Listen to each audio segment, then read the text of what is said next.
Un des grands dangers, c'est de se fier à ses intuitions, car nos sens nous trompent en permanence.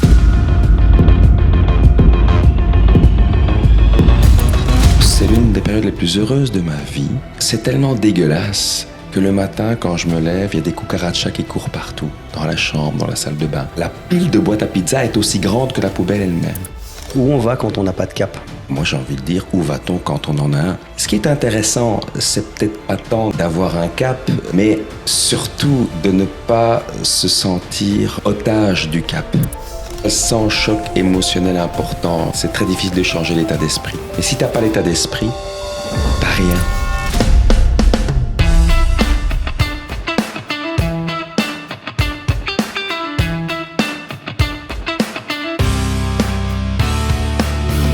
Bienvenue dans Cap ou pas Cap, le podcast qui raconte les histoires de ceux qui osent. Aujourd'hui, j'ai le plaisir de recevoir Fabien Delahaut.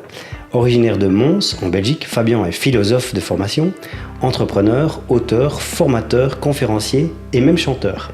Cavalier aguerri, il va nous expliquer en quoi les chevaux sont ses meilleurs professeurs. Fabien est coach, son métier c'est de transformer les hésitations en impulsions. Pour lui, l'audace n'est pas un don réservé à quelques-uns, c'est un muscle qu'on peut tous entraîner.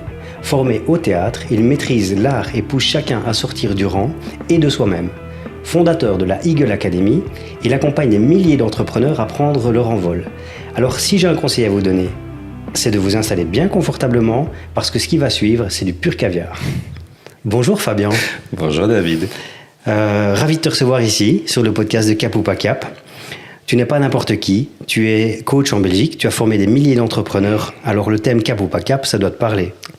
Ça me parle. Et ce qui est intéressant, c'est qu'on entend capable ou pas capable, mais on entend aussi capitaine et cap, la direction. Tu donnes encore plus de symbolique à ce que j'avais, d'où la formation en philosophie. Donc le double sens, donc tu as ajouté un troisième sens, la capacité, ça te parle?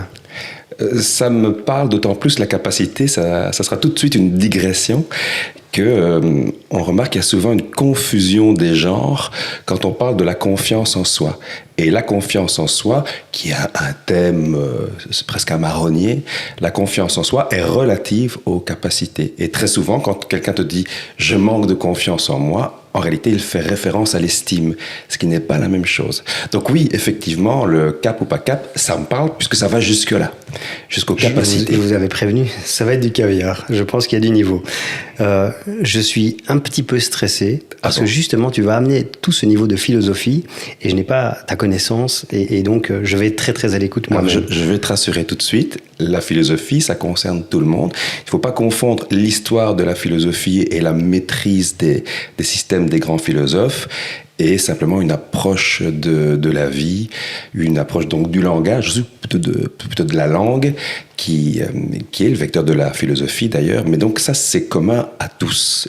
Et ce qui serait formidable, c'est précisément que la philosophie soit enseignée à tous. Si toutefois, il faut l'enseigner. Ça encore, c'est une question. Vaste question. Un vague souvenir dans les études de design, le monde de Sophie. C'était une initiation à la philosophie. Oui. C'est un livre que j'ai recommandé abondamment. Oui, pour entrer en philosophie, c'était vraiment un très très chouette livre. Je recommande ça à nos auditeurs et ou spectateurs. Parfait. Qu'est-ce que ça veut dire oser pour toi? Qu'est-ce que ça veut dire oser? Ça veut dire affronter une peur, ça veut dire affronter une crainte, ça veut dire affronter le cas échéant une blessure. Je pense notamment à la blessure narcissique, puisque oser, ça peut rimer avec demander. Et demander, ça expose à une réponse qui n'est pas forcément très attendue. Et dès lors, il faut être prêt à recevoir le oui, le peut-être ou le non. Et oser, ça fait aussi référence aux vertus de l'échec. Alors, très souvent dans notre société, depuis l'avènement des gourous en développement personnel, surtout, on nous dit qu'il n'y a pas d'échec, qu'il n'y a que du feedback. Et si tu écoutes Charles Pépin, qui est un philosophe contemporain, donc oui, effectivement, on y est déjà, lui, il dit que l'échec peut être vertueux moyennant 5 conditions. Et la 5e, précisément est relative à ce mot « oser ». Avoir l'audace d'oser. Donc c'est très amusant que tu m'amènes là-dessus. C'est un de mes thèmes fétiches. Je sais, c'est pour ça que j'en parle. Je fais une petite parenthèse de 15 secondes pour vous parler de Commodo Construction, notre sponsor du jour. Commodo est une société de construction et de rénovation établie au Grand-Duché de Luxembourg et active également en frontière belge. Donc si vous avez des travaux de construction, de rénovation ou d'aménagement, n'hésitez pas à aller consulter leur site internet. Je vous mets le lien en description, commodo.lu. Maintenant, retour au podcast. Tu parles de cette peur d'avoir un nom quand on demande.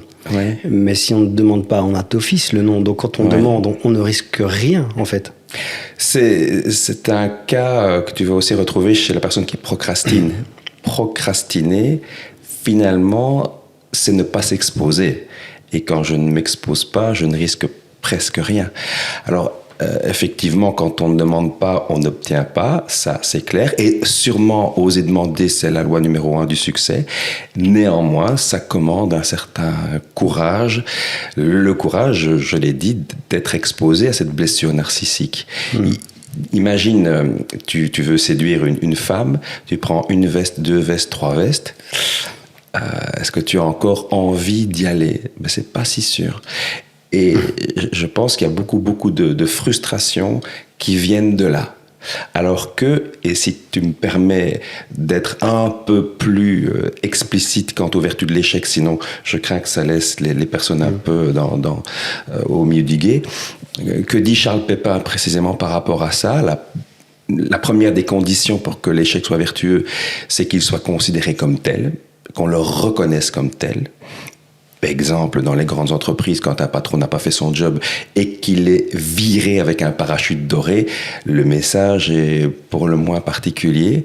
Le deuxième ingrédient, c'est qu'on soit dans un environnement où on peut être exposé à l'échec et on peut en parler. Et que cet échec ne soit pas associé à la personne. J'ai raté, ce n'est pas je suis un raté.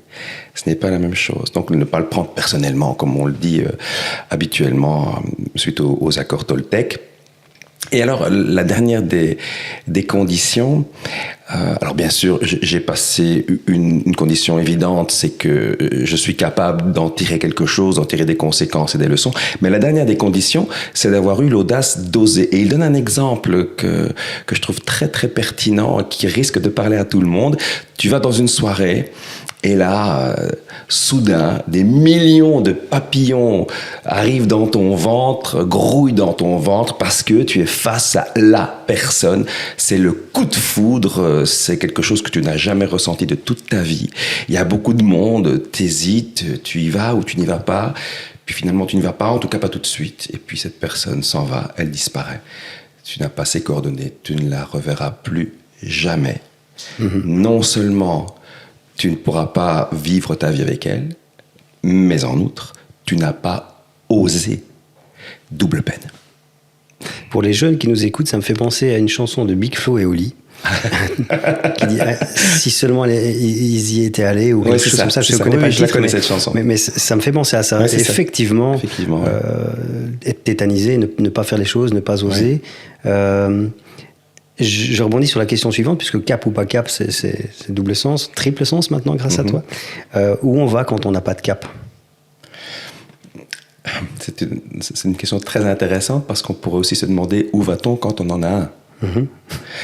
Où va-t-on quand on en a un? Si tu me permets, je vais d'abord traiter de cela. Parce que c'est encore des antiennes, c'est encore des gimmicks qu'on entend à peu près partout. On avait une discussion en off sur les jeunes qui ont une voie toute tracée, des études secondaires, des études supérieures, un métier, une famille, un labrador. Et ça semble être la voie royale, comme s'il n'y en avait pas d'autre. Et de plus en plus, on demande aux jeunes de savoir où ils vont. Le problème, c'est que quand tu as un cap, en entreprise, on parle de vision, parce qu'on s'adresse aussi à des entrepreneurs, si je ne m'abuse. Oui. Et on nous demande, moi-même, je le fais avec mes clients, on nous demande d'avoir une vision, une mission et des valeurs. Soit une vision à 10 ans, certains disent 40 ans.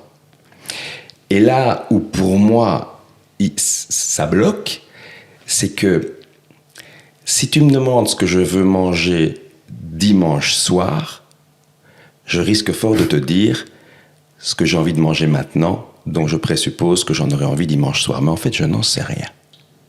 Et dès lors, demander d'avoir une vision à 10 ans, à 20 ans, moi, ça me fait doucement rigoler. Alors, quand on dit il faut absolument avoir un cap, où va-t-on quand on n'en a pas, ben moi j'ai envie de dire où va-t-on quand on en a un.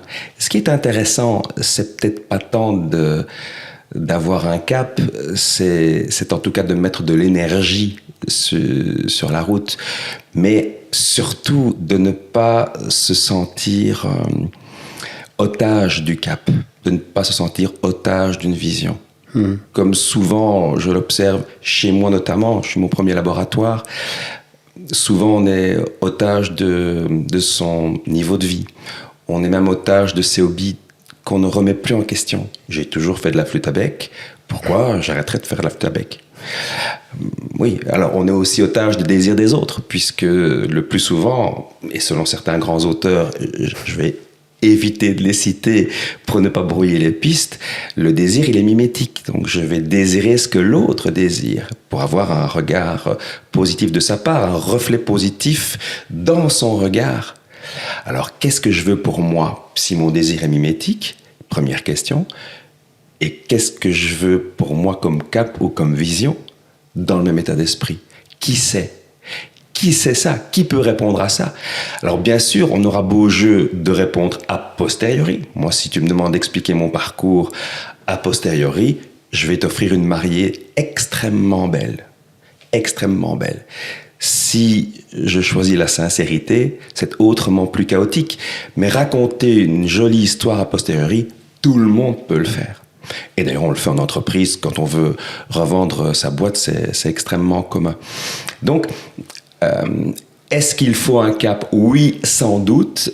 Est-ce qu'il faut avoir le courage d'en changer ? Oui, sans doute. Ce qui est intéressant dans le cap comme dans l'objectif, c'est qu'en fait, il te pousse à mettre un pied devant l'autre. Il y a une histoire dans un livre qui m'avait beaucoup marqué. Ça s'appelle « Le petit manuel d'auto-coaching ». Et dans ce manuel, il y a une histoire. L'histoire d'un vieux marin qui est au soir de son existence. Et il est avec tous les habitants du village autour de l'âtre. Et les habitants lui posent des tas de questions. Il a traversé toutes les mers, tous les océans.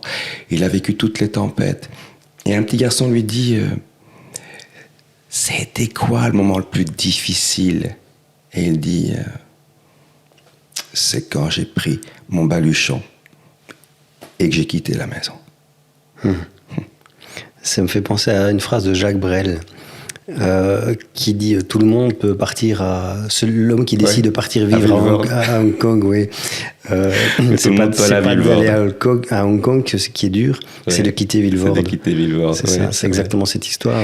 C'est de quitter se mettre en action. C'est de quitter tout court. Oui, se mettre en action. Déjà, c'est aussi un mot sur lequel on pourra revenir. C'est un mot qui me pose moi problème, puisqu'on peut poser, la fameuse expression du jour, d'aujourd'hui, poser une action, non, pose un acte. Une action peut-être inconsciente, un acte non. Moi, je trouve extraordinaire tout ce que tu nous enseignes ici, parce que tu me fais très fortement écho avec tous ces coachs, ces pseudo-coachs, ces gens qui... Ouais, on va pas se faire des amis. Mais qui font... on s'en fout, on n'est pas là pour se faire des amis, on est là pour être vrai. Tous ces gens qui font des dégâts chez les jeunes, qui mettent une pression énorme justement chez les jeunes, qui vont devoir penser qu'ils doivent se mettre en action, ils doivent faire ci, ils doivent faire ça pour réussir, pour gagner, pour aller plus vite, plus loin, plus fort. C'est tous ces mots dont tu parles, se mettre en action, ça veut dire quoi ? Parce que tu as tout à l'heure parlé de procrastination. Ouais. Et je fais référence à l'eau. Si l'eau ne bouge pas, elle pourrit. Ouais. Est-ce que si l'individu est en inaction ou inerte, est-ce qu'il pourrit ? Je peux m'offrir un détour par la philosophie. Bien sûr. Et par un philosophe présocratique, Héraclite, donc on est 4 siècles avant Platon. Et donc avant Socrate, c'est pour ça qu'on les appelle les présocratiques. Et il a cette phrase fameuse « Un homme ne se baigne jamais 2 fois dans le même fleuve ». Autrement dit, le mouvement est permanent. Autrement dit encore, tant qu'il y a de l'existence, qu'on pourrait distinguer de l'être, mais je ne vais probablement pas m'avancer sur ce terrain, tant qu'il y a de l'existence, il y a du changement, que tu le veuilles ou pas. Le moment où changement il n'y a plus, c'est quand tu es cadavre. Donc, est-ce que l'homme peut pourrir sur place parce qu'il procrastine? Non, parce qu'il ne pourra jamais procrastiner tout à fait. Procrastiner, c'est encore effectuer un choix. Tu vois ce que je veux dire? C'est comme quand tu dis je ne prends pas de décision. En réalité, si, tu prends une décision. Tu prends la décision de ne pas en prendre. Auquel cas, les événements vont décider à ta place. Mais en réalité, pas complètement. Tu les auras aidés à décider à ta place. Tu auras pris part à la décision. Et quand tu n'agis pas, tu agis. De toute manière. Tu ne peux pas y couper. Tu ne peux pas échapper à ça.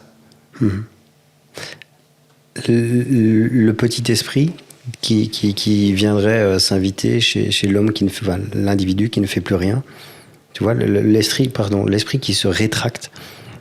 Ah oui, alors de nouveau, je sens que je vais être pénible cet après-midi, mais c'est intéressant de parler de ça. J'ai pas forcément réfléchi à cette thématique avant d'avoir cet échange avec toi, mais ce sont tes questions qui me bousculent.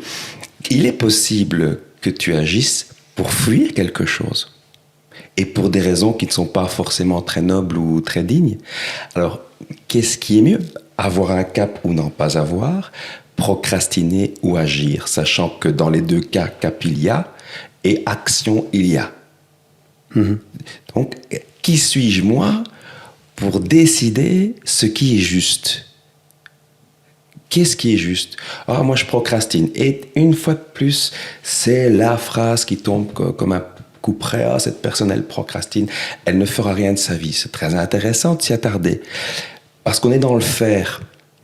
Et le plus souvent, quand on croise quelqu'un qu'on ne connaît pas, on lui demande « Qu'est-ce que vous faites dans la vie ?» C'est cocasse. Nous sommes des êtres humains, pas des avoirs, pas des fers humains. Mais on est toujours réduit à quelque chose de l'ordre du faire. Si je ne suis pas dans le faire, je ne vaux pas. Pourquoi donc? Qui dit ça? Où est-ce écrit? Dans notre culture, sûrement. Mais de nouveau, est-ce que ça a plus de légitimité qu'autre chose? Je n'en suis pas du tout convaincu. Ça a de la légitimité à travers notre propre paradigme. Oui, c'est comme les droits de l'homme. Je peux comprendre que mon cheval, comme hier, fasse des gros écarts parce qu'il y a des vaches dans le pré. Parce que pour lui, ce sont des prédateurs. Et moi, je vais peut-être dire, mais il est bête ce cheval, c'est que des vaches. Mais il n'en sait rien. Dans son regard à lui, danger il y a. Et c'est ça que je trouve intéressant, c'est toujours de se demander, attention, je n'ai pas accès à la chose, ça c'est Emmanuel Kant. Je m'étais juré que je n'allais pas trop citer de philosophe. Tu peux, hein, vas-y, parce que l'idée c'est justement de partager, c'est d'offrir ce caviar que j'ai promis au début. Je ne sais pas si les personnes qui nous regardent, nous écoutent, souhaitent qu'on parle plus d'entrepreneuriat ou de philosophie, mais pour moi... Cap ou pas cap, c'est oser. Donc on est dans l'entrepreneuriat, mais aussi dans le sport, Très bien. Tu veux te lancer comme acteur. En fait c'est oser, peu importe ce que c'est. Tu vois, Mais j'ai le sentiment profond que même l'entrepreneuriat, puisque c'est quand même ce qui nous réunit, ce qui fait que nous nous sommes rencontrés, s'il n'y a pas un socle de philosophique fort, tout est plus compliqué. Pourquoi? Parce que la philosophie nous enseigne à penser, elle a une fonction de clarification et elle nous aide à penser. Or aujourd'hui, il n'y a pas beaucoup de pensée. Il y a beaucoup de personnes opinionnent, mais peu pensent.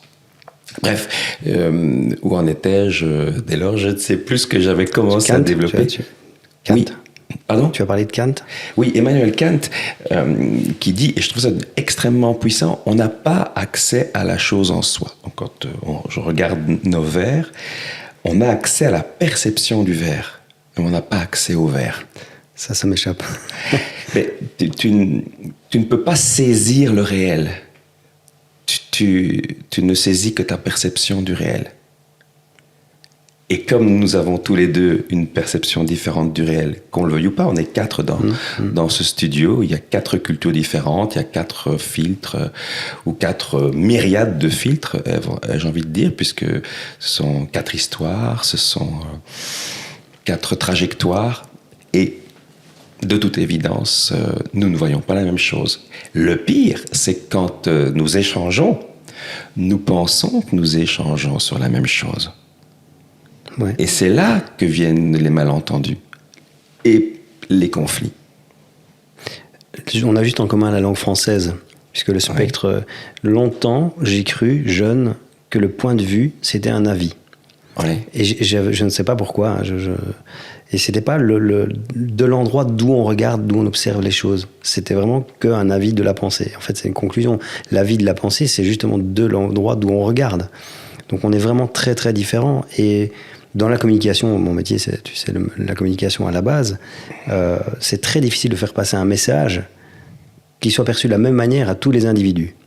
C'est impossible. Et ce sera le cas. Il sera perçu de façon très différente de la part de tous les individus. Exactement. Et donc, du coup, quand tu parles de la réalité, de ne pas saisir la réalité, ou quand tu parles de philosophie, comment tu penses que les gens perçoivent tes propos? Parce que c'est quelque chose qui n'est pas accessible à tous. Si, c'est bel et bien accessible à tous dans le temps long, dans le slow thinking. Mais aujourd'hui, toi qui es dans la publicité, il y a quelques années, on a réalisé 5 vidéos de témoignages de clients de la Eagle Academy qui faisaient 4 minutes et demie environ. Et il y a 2 ans, on a refait la même chose, mais pas plus d'1 minute. Quand tu regardes les statistiques de Reels sur Facebook, Instagram, si la moyenne est de 6 secondes, c'est Byzance, on sabre le champagne. Alors, venir avec des propos qui ne sont pas usuels et demander aux personnes de regarder et d'écouter ce podcast en ayant mis leur téléphone sur mode avion et en évitant de peler patates en même temps, ben c'est difficile. Les deux systèmes de la pensée, système 1, système 2. Oui, notamment, on peut y revenir, mais surtout ce que je veux dire, c'est que la pensée, elle est inactuelle par essence, donc enfin, la philosophie est inactuelle par essence, et elle requiert du temps, de l'énergie et beaucoup de concentration. Donc oui, elle requiert de faire travailler son système 2. Le système 2, c'est la vitesse lente de la pensée. La vitesse lente de la pensée est pensée rationnelle. À l'opposé, tu as le système 1, vitesse rapide de la pensée, système par défaut. Le fameux exemple de Romain Bouvet, 2 + 2 = 4, c'est immédiat, 17 × 34, c'est tout de suite moins immédiat. Le système 2 doit se mettre en branle. Et là, qu'est-ce que nous demandons aux personnes qui nous regardent et nous écoutent? D'activer leur système 2. C'est épuisant, c'est fatigant, c'est plus facile de regarder une vidéo de chat. C'est clair. Bon, bah alors du coup, j'arrive sur la partie 2 du podcast pour alléger tout ça. C'était un petit échauffement que j'avais prévu. Tu vois, pour alléger tout ça, c'est... Si tu étais une devise ou un mantra, ce serait laquelle? Alors, bien sûr, le mantra de la Eagle Academy, mais ce qui m'est venu spontanément, c'est de désespérer. De désespérer. Ah oui? Oui. Désespérer, ça veut dire pas dans le sens... Désespérer. Oui, désespérer, espérer. C'est-à-dire n'espérez pas. Ouais. N'espérez plus, puisque l'espérance, c'est pas de moi. Hein. J'ai compris ça en lisant André Comte-Sponville dans son traité de la béatitude et du désespoir, aussi appelé le mythe d'Icare. Livre que je ne recommande pas nécessairement, il n'est pas très accessible, mais il dit de désespérer, espérer, car l'espérance, c'est de l'attente. L'attente est souvent déçue, et précisément, pour y revenir, il nous propose de passer à l'action. Et moi, je dis poser des actes, puisque l'acte est conscient, là où l'action ne l'est pas nécessairement. J'avais dit que c'était du caviar. Si ta vie devait avoir un générique, ce serait quelle chanson? Oh. Mes questions étaient préparées en connaissant le personnage. Ça me vient immédiatement, mais c'est tellement en place que je vais dire. J'aurais voulu être un artiste. Ah ouais, chanteur, acteur, voilà. Oui, avec une douleur, avec une souffrance dans cette chanson. Ouais. C'est qu'il ne l'est pas devenu. Mm-hmm. Et qu'il est seul dans sa tour. Toi non plus? Non. Et non. T'es seul dans ta tour ou... Je ne suis pas seul dans ma tour, mais je ne me sens pas toujours très compris. Je vais te donner un exemple et une parenthèse avant de dire ça. Il y a très longtemps, interview d'Étienne Dao sur Nostalgie. Et soudain, il dit, moi, je préfère être compris qu'être aimé. J'aime être aimé, comme chacun, mais être compris, ça a peut-être une dimension supérieure. Et parfois, on parle de ma réussite. Et chaque fois, j'ai un sourire en coin. Je dis, non, je ne peux pas dire que j'ai réussi, puisque moi, ma vocation, c'était la scène. Vocation que je distingue de la passion. Je suis passionné par mon métier, comme toi du tien. Mais si demain, je gagne 100 millions à l'euro million, ce qui n'arrivera pas, je ne joue pas, j'arrêterai probablement de coacher. En tout cas, contre monnaie sonnante et trébuchante, je continuerai bien sûr à écouter les personnes qui m'entourent et qui me sont chères ou simplement qui viennent me trouver. Mais je n'arrêterai pas de produire une matière artistique. Je ne pourrai pas m'arrêter d'écrire des chansons, des spectacles. Je ne pourrais pas m'arrêter parce que ma vocation, elle est là. Donc quand on me dit « t'as réussi, c'est bien, quelle réussite ?» Non, c'est une mésore, c'est une meilleure solution de rechange. J'avais une question justement pour la suite, parce que moi je voulais alléger avec un échauffement, finalement. Mais c'est très très bien parce que...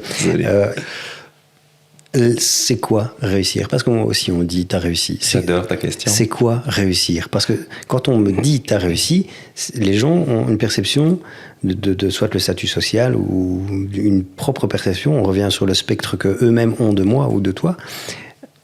Mais moi je ne sais pas répondre à cette question-là. Donc je dis à mes enfants, vous n'aurez réussi votre vie que si vous pouvez dire que vous êtes heureuse. Heureuse parce que c'est 2 filles. C'est mon analyse. Donc c'est quoi? Je te pose la question. C'est quoi réussir? C'est une excellente question. Je me le suis souvent posée. Et la question d'être heureux ou la question du bonheur est aussi une excellente question. De quoi parle-t-on? Et souvent, nous confondons bien-être et bonheur. Tu peux avoir du bien-être, c'est-à-dire relativement à des biens matériels, et pas être nécessairement plus heureux que quand tu en avais moins. Moi, une de mes années les plus heureuses, c'est quand je vis au Texas. Je suis là-bas comme étudiant en échange avec le Rotary Club. Je ne sais pas si tu connais ce système. Et tous les X mois, on me change de famille. Et la première famille, le papa est chirurgien, ils ont des beaux moyens. J'ai une très belle chambre, attenante une salle de sport, un immense jardin. Mais voilà, nous n'avons pas les mêmes convictions philosophiques et religieuses. Et ça crée très vite beaucoup de tensions. Et au bout de 3 jours, je suis prêt à rentrer en Belgique. Bon, ça se passe, mais quand même, on me met dans une autre famille, nettement moins aisée. Et là, je me sens de plus en plus épanoui. Et puis, il va y avoir un couac que je ne vais pas évoquer ici. Et là, je me retrouve dans une famille, vraiment, on descend encore de 2 couches dans l'échelle sociale. Toute petite maison, un host brother, une host sister, une host mother, donc une famille aussi, sans le père. Et c'est tellement dégueulasse que le matin, quand je me lève, il y a des cucarachas qui courent partout. Dans la chambre, dans la salle de bain. À un moment donné, la poubelle, les boîtes à pizza qui sont dans la poubelle, la débordent au point où la pile de boîtes à pizza est aussi grande que la poubelle elle-même. Et je raconte ça parce que c'est l'une des périodes les plus heureuses de ma vie, pour une raison très simple. Je m'en suis rendu compte bien plus tard. C'est que je me sentais libre. On ne l'est jamais tout à fait. Mais je ne me suis jamais senti aussi libre que durant ces quelques mois, dans la crasse, en mangeant des pizzas Domino's quasiment tous les jours. Depuis, mon niveau de vie, heureusement ou pas d'ailleurs, il a augmenté. Mais est-ce que pour autant je me sens plus heureux qu'à l'époque? Je ne peux pas affirmer ça.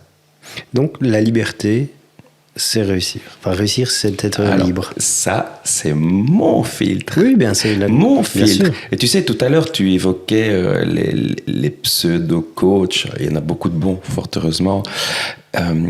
Mais que dit la publicité? Et que disent les publicités, notamment de ces coachs? C'est ton métier. Le message du publicitaire, dommage que tu ne sois pas comme moi. C'est ça le message. On revient au désir mimétique. Pourquoi je dis ça? Parce que la réussite sera, je le crains, un copier-coller de la réussite de l'autre. Mon voisin a une piscine. Et si on mettait une piscine? Pourquoi? Tu nages? Non, mais ça sera beau dans le jardin. Ok, je peux comprendre. Mais est-ce que je suis en référence interne quand je choisis de faire construire une piscine dans mon jardin? Ou est-ce que je suis en référence purement externe? C'est-à-dire, qu'est-ce qu'il y a dans le regard de l'autre? Comment je vais l'épater? Maintenant, entendons-nous, la référence interne pure, une fois encore, on n'y accède pas. En philosophie, une expression qu'on entend beaucoup, c'est tendre vers. Je peux tendre vers la référence interne. C'est comme l'empathie. J'éructe quand quelqu'un me dit « je suis empathique », ça me fait rire. Tu peux tendre vers l'empathie, tu n'y es jamais complètement. Je peux pas maintenant dire « moi, Fabien, je suis en empathie avec David, j'imagine bien ce qu'il traverse durant ce podcast, qu'est-ce que j'en sais ?» J'ai des vagues idées, je tourne autour. Oui, bien sûr, j'effleure, peut-être, je frôle, mais saisir complètement, non, c'est pas vrai. C'est pas vrai. Je me raconte une histoire. C'est méga profond. Hein. C'est méga profond parce que ça résonne, mais je me dis, on peut tout remettre en question intégralement. Et je reviens sur l'éducation, sur la base de la société, sur tout ça. On a tout faux. Je ne dirais pas qu'on a tout faux, mais on aurait tout faux de considérer que tout est vrai. On pourrait tout remettre en question. Je disais on a tout faux, mais le système éducatif, aujourd'hui, il passe aussi à travers les réseaux sociaux. Parce qu'en fait, quand on apprend quelque chose à l'école, on va te dire ça c'est noir, ça c'est blanc, on t'explique les choses telles qu'elles sont, en tout cas les matières, et tu intègres sans remettre ça en question. Quand tu es jeune, même quand tu es moins jeune, tu vois les réseaux sociaux, on va de plus en plus d'ailleurs avec de l'IA et la fake information, la fake news. Donc toute cette connaissance dont tu parles, j'ai l'impression que la philosophie pourrait sauver les choses. Il faudrait que la philosophie soit enseignée de façon beaucoup plus générale chez tout le monde. Alors on n'est pas obligé d'en passer par la philosophie. On peut se contenter d'esprit critique, de libre examen, ou comme je l'ai dit, de pensée, exercer la pensée. Et bien sûr, c'est rarement ça qu'on fait dans les écoles. Maintenant, ils font ce qu'ils peuvent. Et il y a d'excellents professeurs. Moi, c'est grâce à une professeure de français, Madame Kawakami, qui nous avait donné à lire Le mythe de Sisyphe d'Albert Camus, que je me suis lancé à corps perdu dans la philosophie, parce que aucune autre voie ne me semblait intéressante. Il n'y avait que celle-là. Et je lui dois ça à Madame Kawakami. Je le lui dois. Donc tous les professeurs ne font pas un mauvais job, ils sont très contraints dans leur métier, je le crains. Et il ne faudrait pas tomber dans la facilité de dire, après tout, si j'en suis là, c'est de la faute de. C'est de la faute de. Moi, j'ai pas eu la chance d'aller dans une bonne école, j'ai eu des parents ceci ou des parents cela. Sartre te dirait que c'est de la lâcheté, que c'est de la mauvaise foi. Et j'ai eu aussi parfois tendance à dire, si j'ai pas été au bout de mes aspirations, probablement que mon père est pour quelque chose, mais c'est facile à penser. C'est du prêt à penser, et donc du prêt à dire. À un moment donné, c'est intéressant de se remettre en question. Alors, c'est intéressant de se remettre en question, mais il y a deux options possibles. Si on revient sur la thématique de la liberté, il y a deux options possibles. Et là, on n'est pas sorti de l'auberge parce que ce sont des questions métaphysiques qui sont difficilement solubles. Est-ce que nous sommes déterminés, Spinoza? Est-ce que nous avons la liberté, Sartre? Et franchement, je suis infoutu de même dire ce que j'en pense. Est-ce que nous sommes déterminés? Parfois je me dis oui. Parfois je me dis oui, tout ce que je fais, tout ce que je dis là maintenant, ça a été causé par quelque chose qui a été causé par quelque chose. Et dans quelle mesure suis-je libre? Vaste question. Peut-être, et c'est aussi l'option spinoziste, peut-être suis-je libre de savoir que je ne le suis pas. Et comme je ne parviens pas à trouver la quadrature du cercle, je me dis, je suis sûrement déterminé, mais comme je n'en suis pas sûr, je vais exploiter pleinement mon espace de liberté, et peut-être qu'en l'exploitant pleinement, je serai en fait le jouet de déterminisme. Je n'en sais rien. C'est incroyable. J'espère que les auditeurs vont suivre tout ça. Oui, vous en déjà zappé. Peut-être. Allez, on revient à la légèreté. Si tu pouvais vivre 24 heures dans la peau de quelqu'un, ce serait qui?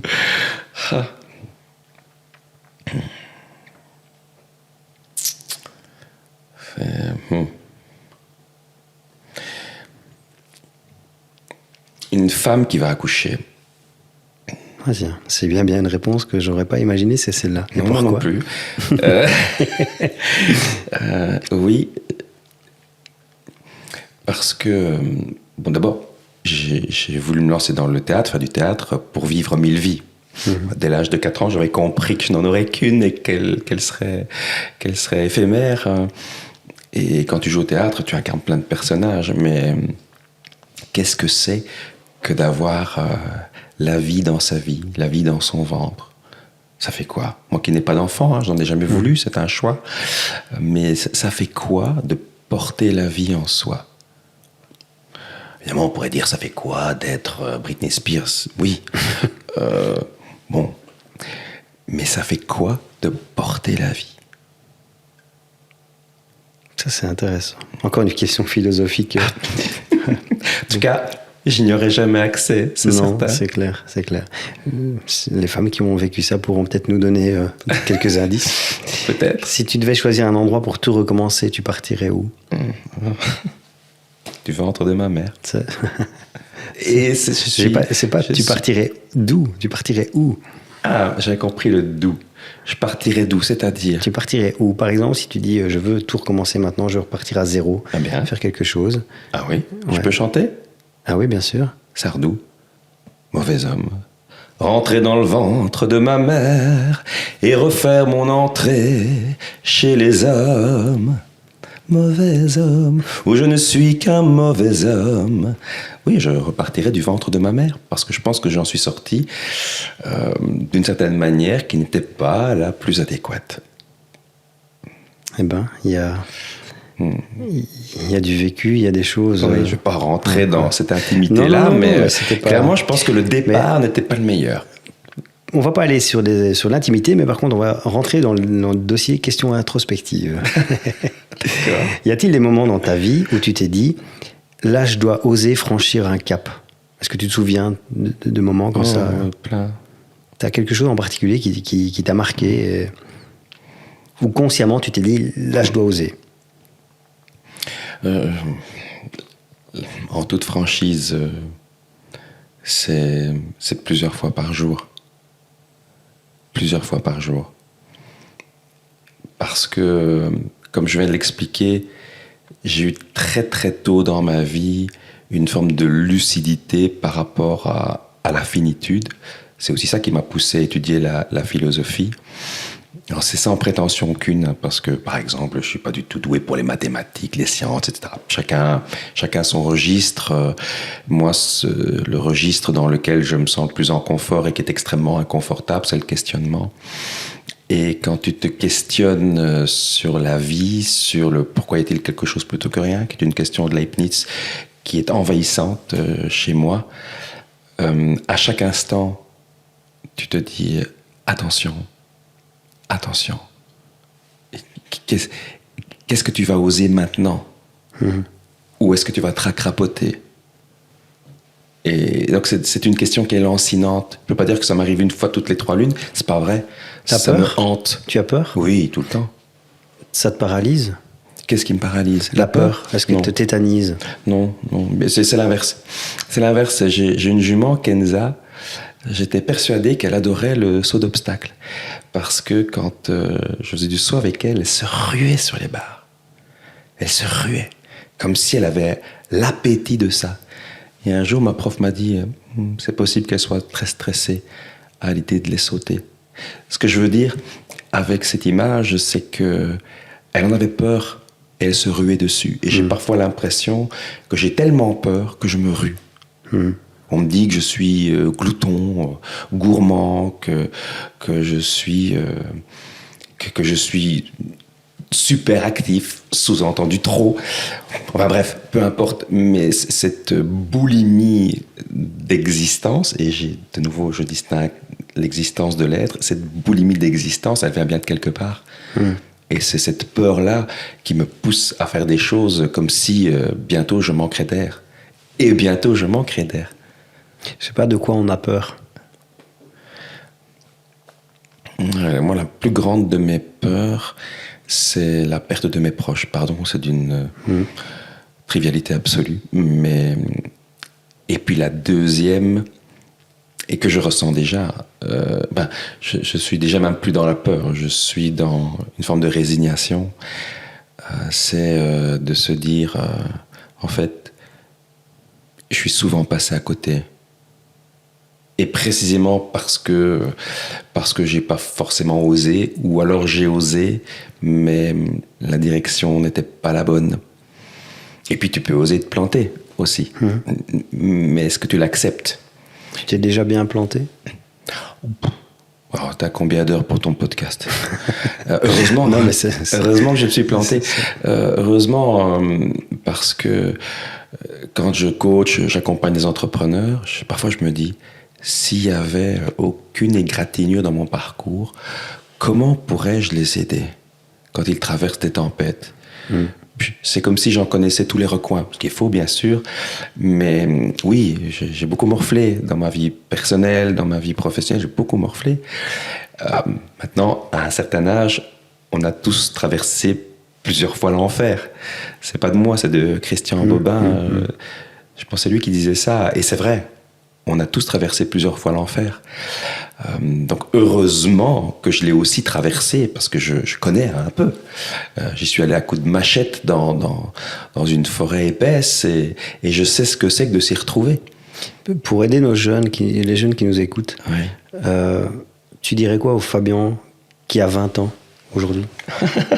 C'est drôle parce que c'est une question que je me suis souvent posée, et je la pose parfois à mes clients. Je dis, tiens... Si vous pouviez refaire votre vie, vous referiez quoi? Est-ce que vous changeriez quelque chose? Et le plus souvent, les gens me disent, moi, je ne changerais rien. Parce que c'est tout ce parcours qui fait que je suis moi. Ça me laisse pantois. Je suis éberlué d'entendre ça. Car le postulat, c'est que ce moi-là est une forme de perfection d'être ou d'exister, et je suis vraiment éberlué. Je les envie de penser comme ça. Moi, je pense pas du tout comme ça. Je voudrais changer tellement de choses. Ce que j'ai le mieux réussi dans ma vie, ce sont mes proches, mes amis, mon couple. Rien ne fut facile. Rien ne fut facile. Mais aujourd'hui, si je dois me retourner, je dis, ouais, ça c'est des belles réussites. C'est des belles réussites. Professionnellement, je suis beaucoup plus mitigé. Donc, qu'est-ce que je dirais au Fabien de 20 ans? Parce que tu l'as vu, tu l'as compris, je suis très transparent aujourd'hui. En même temps, j'ai pas fait 2 heures de route pour truquer et pour sombrer dans l'inauthenticité. Je lui dirais, mon petit, distingue bien la révolte de la révolution et ne te révolte pas. Mais sois un révolutionnaire. Le révolutionnaire, il met à bas l'autorité. Le révolté veut être entendu par l'autorité, mais il ne la remet pas tellement en question. Il a besoin d'elle. Et j'aurais dû être un peu plus révolutionnaire que révolté. J'étais un homme révolté, pour emprunter une expression à Camus, mais j'aurais dû être révolutionnaire. Je fais référence à mon paternel. Parce que finalement, je lui suis resté loyal durant des décades, et ça n'a pas joué en ma faveur. Heureusement, je travaille beaucoup, et donc je peux fonctionner avec ça et en faire une force, en tirer une énergie. Mais j'aurais apprécié un parcours un peu moins sinueux et ardu, oui, c'est vrai. Tu t'es senti différent, jeune? Différent de quoi? Des autres. Tu parlais tout à l'heure de la norme de la société qui fait tu suis un parcours classique. Ce serait très prétentieux de dire ça. J'ai toujours eu l'impression que tout le monde était différent de tout le monde. Alors, on est des flocons de neige, tous les mêmes et tous différents. Mais est-ce que je pensais autrement? Quand tu es coach, business coach, tu rencontres des entrepreneurs de tous bords. Et une des phrases les plus classiques, c'est « Oui, mais alors attention, Parce que dans mon marché, c'est très différent. Et je me marre sous cap. Dans mon mastermind, j'ai des tas de secteurs, ils sont plus de 20. Tous les secteurs sont représentés, enfin pas tous, mais au moins 20 différents. Les problématiques sont toutes les mêmes. Est-ce que j'étais si différent? Je suis un être humain, je suis un sapiens qui fait ce qu'il peut. Et oui, je me pose plus de questions que la moyenne, ça probablement. Ou en tout cas, je me pose pas les mêmes. C'est pas tellement que je me pose plus de questions, je crois que je me pose pas les mêmes questions. Une question que tous les entrepreneurs se posent. Toi, tu es au contact de beaucoup de gens, mais est-ce que tu te sens seul? On est seul, on meurt seul, disait quelqu'un que j'ai bien connu. On l'est donc toujours. T'es toujours tout seul dans ta tête. Parfois, ça me fatigue. Parfois, j'ai envie de dire, pourquoi ce visage toujours déjà en transition vers quelque chose de moins lisse. Alors, je n'aime pas ce qui est sans aspérité, mais pour le coup, la peau, on aime bien quand elle n'en a pas trop. Et oui, parfois je suis fatigué d'être dans mon corps, j'aurais tellement envie de vivre d'autres sensations. Donc je ne sais plus ta question, du coup je me suis égaré. Donc à la base c'était est-ce que tu te sens seul? Oui, est-ce que je me sens seul? Souvent, mais je suis très très bien entouré. Mais je pense qu'on l'est tous. On l'est tous, qu'on le veuille ou pas. On est toujours seul. On peut être entouré de personnes qui te conseillent, qui t'éclairent, qui te guident. Mais quand la décision est à prendre ou l'acte à poser, tu es seul.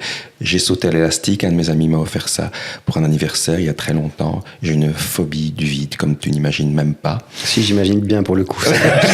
Alors, on a peut-être le même spectre.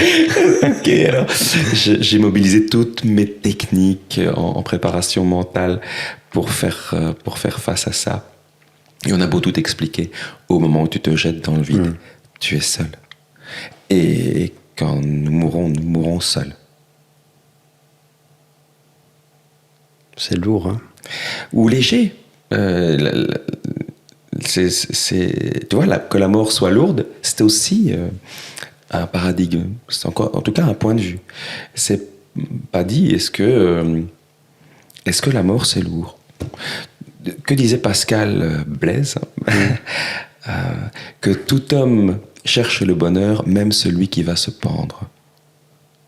Et Christophe André, qui est un médecin psychiatre très expert en matière notamment de méditation, il a coécrit un livre avec Alexandre Jolien, qui est un philosophe lourdement handicapé, une personne extraordinaire, et Mathieu Ricard, qui est un moine tibétain.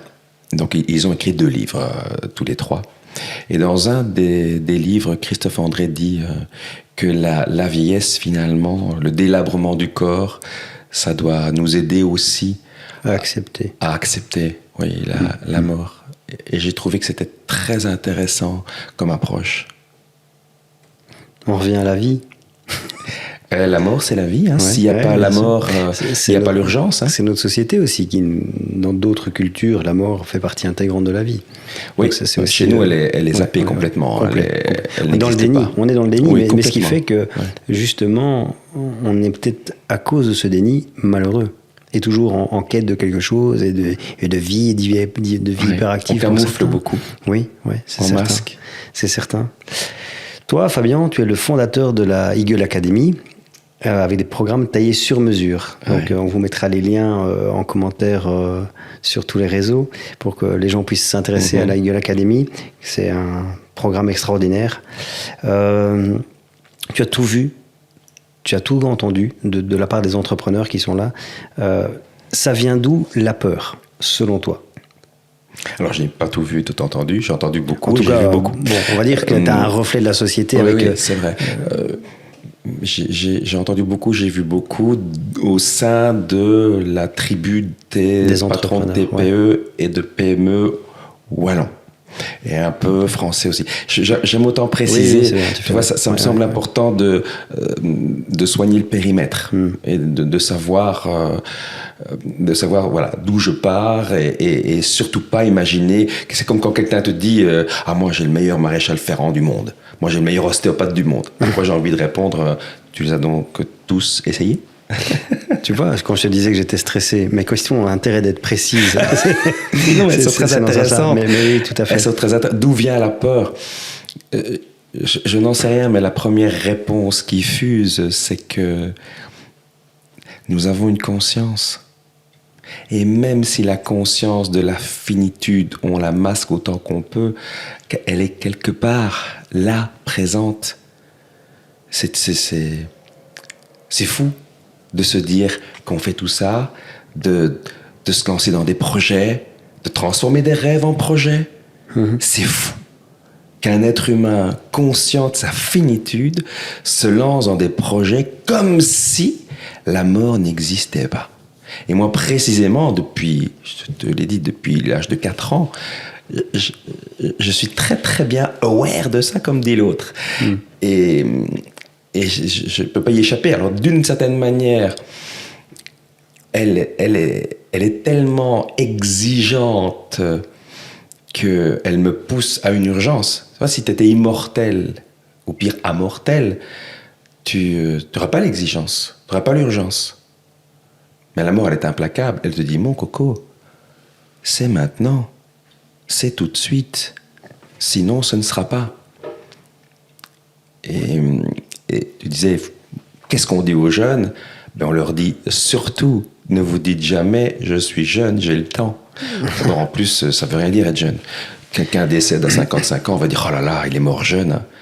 Mais quand tu as 55 ans et que tu es vivant, on va te dire que tu es vieux. Les paradoxes.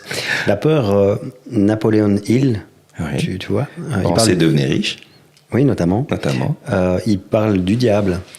Et le diable, ta conscience, est-ce que la conscience, c'est le diable, enfin, de façon imagée? Mais pense que t'en fais. C'est par rapport à la peur. Est-ce que la peur, c'est pas quelque chose qui, justement, vient pour te pourrir l'envie de vivre? L'une de mes convictions, même si, pour être tout à fait franc, j'aimerais mettre des guillemets à tout ce que je dis. Et mettre des hypothèses, dire que tout ce que je dis n'est qu'hypothèse. On est dans l'hypothèse, bien sûr. Disons que c'est un disclaimer. Il y a une phrase que tu dis que j'adore et que j'ai repris souvent, achète ce qui t'intéresse. Ouais, donc voilà. Ici dans ce podcast, que les gens achètent ce qui les intéresse. Voilà, c'est ça. Faites votre marché.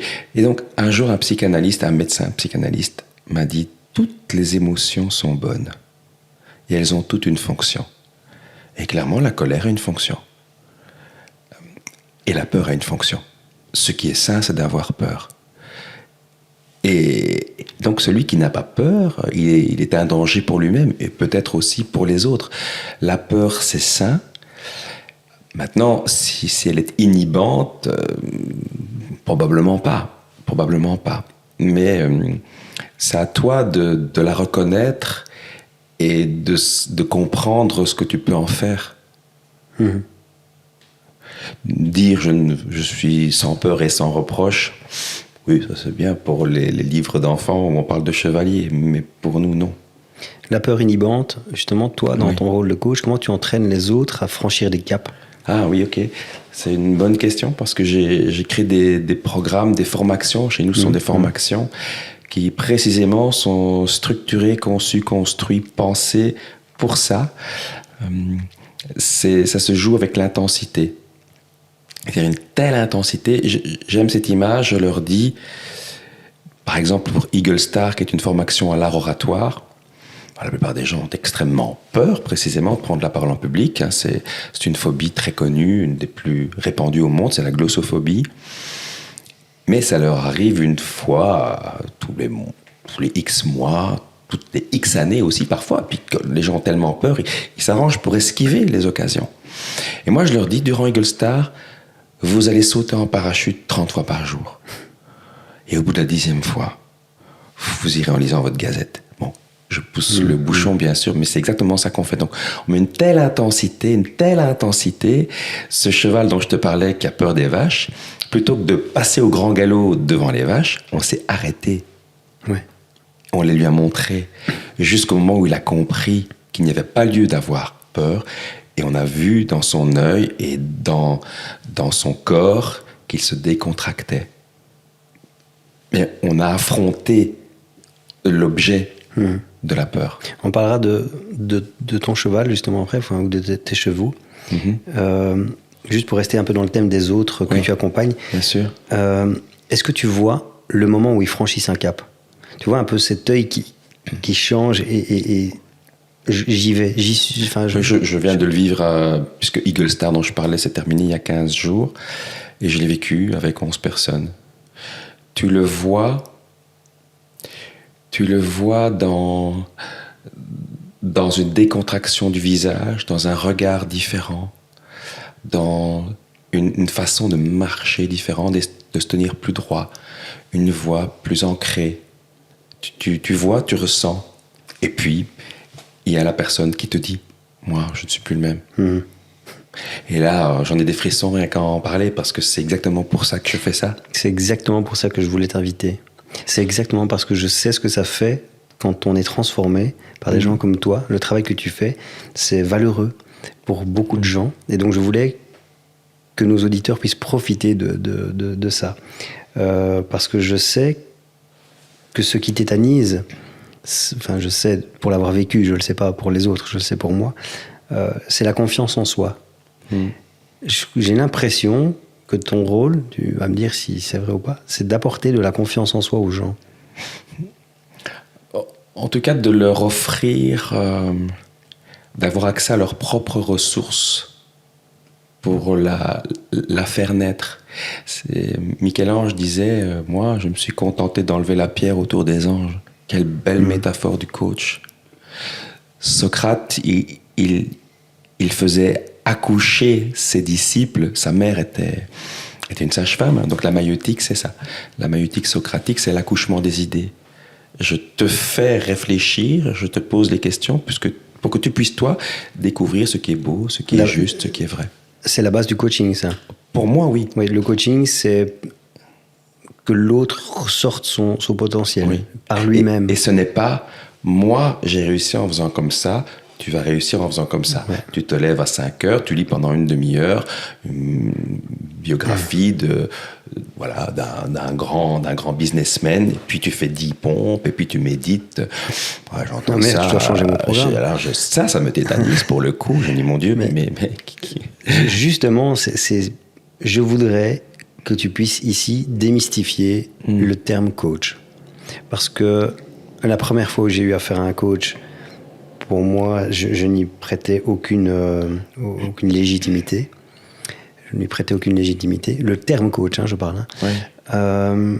Et je trouve que quand on rencontre les bons coachs, c'est quand des gens formés, des gens qui se remettent en question, des gens qui te poussent, je crois que ce terme-là doit être démystifié. J'aimerais bien que tu nous aides un peu à comprendre un peu mieux ce qu'est un coach.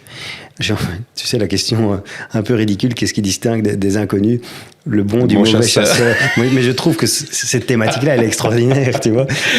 La différence entre le bon et le mauvais chasseur, c'est ça. J'avais jamais pensé à faire. J'adore ce sketch. Je le regarde de temps en temps sur YouTube. Je le trouve extraordinaire. Alors, le bon et le mauvais coach. En fait, le mauvais coach, on s'en fout un peu. Oui, le bon coach. Le bon coach. Ah. Et une fois encore, dans ton spectre, avec tes hypothèses. Oui, bien sûr. De la nuance, parce que le bon coach, il aura ses évolutions et ses involutions. Et Nietzsche disait qu'un philosophe, il pense avec ses maladies. Oui. Et un coach aussi. Tu ne peux pas faire fi de ton passé. Tu ne peux pas faire fi de ton histoire quand tu coaches quelqu'un. Tu ne peux pas faire comme si toi, tu étais complètement neutre et objectif dans ton accueil de l'autre. Ça, je n'y crois pas. C'est une vue de l'esprit. On peut se raconter cette histoire-là, mais c'est pas très honnête. Donc la première chose, c'est d'être déjà très, très conscient de ses propres limites. Tu vois, c'est comme tout à l'heure, je disais... être un peu plus libre de savoir que je ne le suis pas. Être un peu meilleur coach, de savoir que je suis face à des béances et face à un vide absolu. C'est-à-dire que c'est très compliqué de s'ériger en bon coach. Donc, faisons ce que nous pouvons. Et qu'est-ce qu'on peut faire ? S'oublier le plus possible, mais on ne s'oublie jamais complètement, et s'ouvrir le plus possible, mais on ne s'ouvre jamais complètement. C'est Stephen Covey qui disait, mon Dieu, comme c'est lumineux, on lui demandait vers la fin de sa vie, quel est, parmi tous les conseils que vous avez donnés, il en a tellement, quel est celui qu'il faut retenir? Et il a dit, seek first to understand. Cherchez d'abord à comprendre. Et chercher d'abord à comprendre l'autre, c'est aussi l'écouter, non pas pour répondre, mais pour le comprendre, et lui permettre de s'écouter lui-même. Et donc le bon coach, c'est celui qui enlève la pierre autour des anges, et ça, il le fait par la qualité de son écoute, par la qualité de sa présence à l'autre. Et quand je dis l'écoute, c'est bien sûr pas seulement les oreilles, hein, c'est tout le corps qui écoute. Pour écouter, il faut être en forme. Il faut être en forme physique. Et il faut être capable de cloisonner, précisément, de dire, OK, maintenant, comme je rentre dans ce podcast, j'ai vécu une journée un peu particulière, tu le sais, mais il faut que tout ça soit le plus possible derrière moi ou à côté, mais en tout cas pas ici, pas entre nous, sans quoi l'échange est impossible. Mais il est clair que tout ce qui s'est passé ce matin et les jours qui ont précédé, tout ça a un impact sur notre entretien. Intéressant. Façon de te dire intéressant. Non, intéressant parce que je réfléchis à ça et justement je pense à tout ce qu'on nous a enseigné tout au long de notre vie sont des gens, des individus avec tout leur passé, avec leur sac à dos de problèmes. Et donc, quand je dis c'est beaucoup plus qu'intéressant, on pourra en parler non-stop, mais tu dis donc chaque individu qui m'a enseigné quelque chose, ou moi-même quand j'enseigne quelque chose, mais en fait c'est jamais qu'avec mon spectre, mon sac à dos, mes problèmes, etc. Et donc du coup, c'est aussi l'affinité que tu vas avoir avec les gens qui va faire que tu es un bon coach. Ben, le bon coach, c'est le bon cavalier. Il crée d'abord la connexion. Si tu n'as pas de connexion avec le cheval, tu n'as rien. Eh ben, j'avais encore une question et après on enchaîne avec le cheval. Quand tous les gens que tu as accompagnés, est-ce que tu as vu une différence entre ceux qui réussissent à passer des caps? Parce que pas réussir, réussir pour moi ça ne veut rien dire. Donc réussir à passer des caps, à atteindre leurs objectifs. Est-ce que tu as vu quelque chose de différent dans leur mindset par rapport à ceux qui échouent ou ceux qui abandonnent? Oui. C'est un proverbe chinois qui m'a éclairé là-dessus il y a très longtemps. Quand l'élève sera prêt, le maître entrera. Maintenant, c'est facile de voir chez l'autre qui n'est pas prêt, mais je l'ai vu aussi chez moi. Le nombre de maîtres qui sont passés devant ma porte ou devant les portes desquelles je suis passé, mais je n'étais pas prêt. Je n'étais pas prêt à recevoir leur enseignement, leur regard. Je n'étais pas prêt. Donc, j'étais aveuglé. Et bien sûr, ça peut nourrir des regrets maintenant. C'est que c'est stérile, mais c'est pas parce qu'on sait qu'un regret est stérile que nécessairement on parvient à s'en défaire. Donc oui, c'est le mindset. Il faut un minimum de quelque chose de l'ordre de l'envie de passer le cap, si tu veux passer le cap. Mais le coach seul ne peut rien faire. Moi, je dis à mes clients, on bosse en équipe maintenant. Il y a des cas où je tente la porte, la fenêtre, la chatière, la cheminée, et ça marche pas. Et là, j'abdique, je baisse les bras et les armes. Et je peux aller jusqu'à dire, on va en rester là, parce que vous me mettez en situation d'échec. Vous nous mettez en situation d'échec. Vous n'êtes pas prêt. Donc, je peux pas faire le job. Ce qui veut dire que c'est intéressant de se demander ce qu'est un bon coach. Je prends la question, je me la pose, mais c'est aussi très intéressant de se demander c'est quoi un bon coaché? Qu'est-ce qu'on attend d'un coaché? Si quelqu'un me dit on verra bien ce que vous allez donner, hein. On m'a déjà dit ça en formation. Sous-entendu, ça dépendra de vous. Non. Ça dépendra de moi en partie. Moi, j'assume 50% du succès de la journée. Et vous êtes 10 ou 20 ou plus ou moins pour en assumer les 50 autres pourcents. Il me semble que c'est assez équitable. Mais en tant que coach, pareil, c'est 50-50. Faut pas me demander, moi, d'assumer tout le trajet et les réussites, même si on a tous les deux des difficultés à donner une définition de ce mot qui nous échappe toujours déjà. Hein.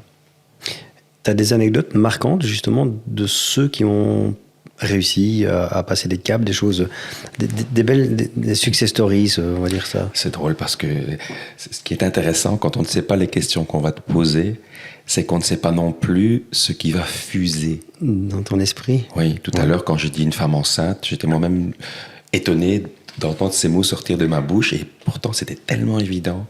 Et là, tu me poses une question et immédiatement je revois une personne qui vient chez moi en coaching et elle me pose des tas de questions, elle me parle de son boulot et je commence à comprendre qu'elle est victime de harcèlement moral. Mais elle-même n'a pas encore mis les mots. Et tant qu'on ne met pas les mots sur une réalité, il n'y a pas de réalité. Et quand je comprends, alors pour le coup, ce n'est pas tellement du coaching, si ce n'est que je l'ai beaucoup fait parler. Et là, j'ai pris une décision. Je suis sorti du carcan du coach. Et j'ai été extrêmement directif. Et je lui ai dit, plus jamais tu ne retournes dans cette boîte. Plus jamais tu n'y mets les pieds. Des années plus tard, elle me remercie encore. Et tu vois ça, c'est pas un exemple typique de coaching. Mais s'il n'y a pas une écoute la plus profonde possible, tu passes à côté. Et pire encore, tu passes à côté si, avant même d'écouter la personne, tu es nourri de tas de présupposés. Et donc, ce que tu entends, tu vas le mettre dans une forme qui convient à ce que tu avais prévu. Or, et ça aussi je l'ai appris avec les chevaux, je sais que j'anticipe, mais Pierre Deschamps, mon ami éthologue, lui qui s'est construit avec les chevaux depuis plus de 30 ans, il nous enseigne la position de neutralité. Et pour moi, un bon coach, il reçoit l'autre, comme tu le fais d'ailleurs. Hein, c'est très intéressant parce que tu es en posture de coach entre nous deux. Bien sûr, le mandat n'est pas le même, mais tu es en posture de coach. Et c'est bien parce que je vois dans ton regard que tu es neutre et que tu prends ce que je te donne, mais tu ne t'attends pas à ce que je vais te donner et tu ne scies pas quand je ne donne pas ce que tu espérerais que je donne. D'ailleurs, tu n'espères rien, tu prends. Et moi, je ne suis qu'un transmetteur, c'est ce que je me suis dit. Oui. Tu vois, dans le cadre de ce podcast, bon, je suis accompagné par... J'ai ma compagne qui étudie la psychologie. On a beaucoup travaillé sur justement ce podcast dans cet aspect de coaching, coaching, de position de coach sans être un vrai coach, juste un transmetteur. Parce que ce qui est intéressant, c'est que ce que toi, tu as à partager, ça passe chez l'auditeur. Et donc, je ne dois juste être un transmetteur. Et par contre, mes questions doivent être pertinentes. Et je ne te présente pas les questions au préalable, justement pour que le thème, tout ce qu'on va aborder comme sujet soit vrai. Tu vois, pour que ce soit pas préparé, spontané. En tout cas, que... Spontané, c'est mieux. En tout cas, qu'il y ait de la véracité à défaut de vérité. C'est ça. Et on va voir tes yeux briller maintenant, parce qu'on va dire... On va parler des chevaux. Les chevaux occupent une grande part dans ta vie. Ouais. Et justement, tu as un lien très particulier avec les chevaux. Tu disais, ils sont mes meilleurs enseignants. Tu nous expliques? Parce que moi, moi qui suis très loin de ça, et j'imagine que la plupart des gens n'ont pas de chevaux, ne connaissent pas ce monde, ça ne me parle pas. Alors ça me parle parce que tu m'en as déjà parlé, mais sinon ça ne me parlerait absolument pas. Donc je te laisse la parole. Ça va être éclairant tout de suite. Nous organisons à la Eagle Academy une formation magique, de mon point de vue, qui s'intitule « Cheval, dis-moi qui je suis » et tout est dit. On mettra aussi le lien. C'est cool. Dis-moi qui je suis, parce qu'avec toi, je ne peux pas tricher. J'ai des diplômes universitaires, et alors? J'ai une jolie voiture et un portefeuille épais, et alors? J'ai une Rolex, et alors? Moi, je sais qui tu es là, et tu ne pourras pas me tromper. Je le sais. Donc là, c'est dans tes tripes. Oui, il a compris tout de suite dans quelle émotion je me trouve et me le renvoie en miroir. Et j'ai vécu des choses, parfois, c'est même émouvant d'en parler. Il y a une situation récente où, quand je l'évoque, ça me met... j'arrive même pas à dire dans quel état ça me met, tellement ça me met dans un certain état. Parce que j'ai été bouleversé. Les chevaux peuvent me bouleverser. En plus, je n'en ai pas un, j'en ai effectivement plusieurs, j'en ai 8. Et je les monte tous. Et chaque fois que je monte un de ces chevaux, parfois on me reproche d'en avoir trop, bon, peut-être. Mais ce qui est intéressant, c'est que c'est jamais la même activité. Chaque cheval m'oblige à m'adapter. Chacun me raconte quelque chose. Et donc, en fait, ce qu'ils me disent d'emblée, c'est « Mon coco, c'est cette émotion-là, maintenant, que tu me transmets. Et voilà ce que ça génère chez moi. » Dans le monde des humains, on peut truquer, c'est facile de jouer. On n'arrête pas de jouer. On n'arrête pas d'avoir des masques, mais les chevaux n'ont pas de masque. Et là, ça peut être perturbant. Ça peut être très perturbant. Là, récemment, puisque je parle de cet exemple qui m'a bouleversé, j'avais un problème avec une jument au montoir. Le montoir, c'est quand tu veux monter sur le cheval. Donc, c'est-à-dire que le cheval bouge, il ne te laisse pas mettre le pied dans l'étrier. Et je n'y arrivais pas. Donc, mon ami Pierre Deschamps vient, il travaille la jument, je regarde exactement ce qu'il fait, son modus operandi exactement. Le soir, je réessaie nickel chrome. 2 jours plus tard, je réessaie catastrophe. Je vais exactement ce qu'il m'a montré. Du moins, le pensais-je. Et la jument pète des câbles, elle recule, et soudain, je vois dans son œil qu'elle a peur. Et elle me dit, tu vois, voilà, c'est difficile, tu es en colère. Et j'avais même pas capté que j'étais en colère. Et ça a été soudain, ça a été une fulgurance. Je dis, mon Dieu, mais c'est ça que je lui envoie? Mais si je lui envoie à elle, ça génère quoi comme dégâts quand je vois ça à un être humain?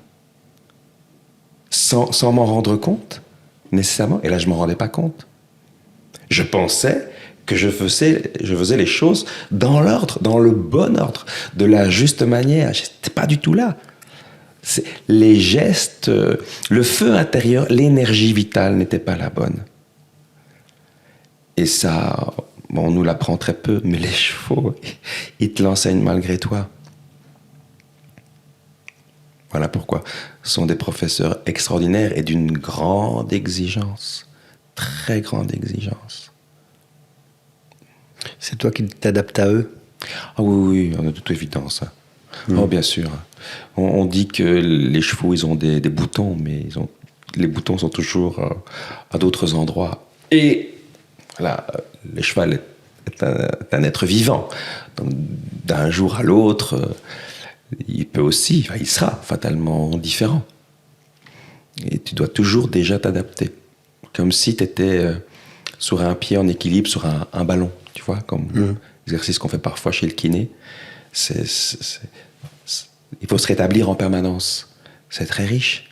C'est très, très, très, très riche. Ça enseigne une forme de maîtrise de soi. Et ça n'a pas de prix. Et il me donne aussi beaucoup de confiance. Ils peuvent la saper intégralement. Tu vois, quand un cheval commence à te faire peur parce qu'il a des réactions auxquelles tu ne t'attends pas, parce qu'il est imprévisible, parce qu'il est rétif. Et puis quand tu apprends à te dominer et que tu reprends le contrôle, est-ce qu'on peut dire qu'on contrôle ses émotions? Non. Mais quand on les comprend, on peut exploiter leur énergie. Et je suis en train de vivre ça d'ailleurs avec certains de mes chevaux. Et c'est un bonheur absolu. Là, pour l'instant, je voudrais être à cheval tout le temps. Alors, surtout ce podcast compte pour moi. J'adore ce type d'échange. Mais si je pouvais être à cheval toute la journée, je serais heureux. Oui. Pourquoi tu n'es pas à cheval toute la journée? Je ne suis pas à cheval toute la journée. Parce que avoir des chevaux, c'est avoir du bien-être aussi. Tu vois, c'est le bonheur être à cheval. Sans doute, être à cheval, c'est être entre ciel et terre à une hauteur qui n'existe pas, disait Jérôme Garcin. Mais néanmoins, c'est une passion qui coûte cher. Donc tu ne peux pas être à cheval toute la journée. Même si j'ai beaucoup travaillé pour que l'Académie puisse tourner souvent sans moi, ce n'est pas encore complètement le cas. Et peut-être, je dis j'aimerais être à cheval toute la journée, mais peut-être que si je l'étais toute la journée, je n'aurais plus envie d'y être toute la journée. Après tout,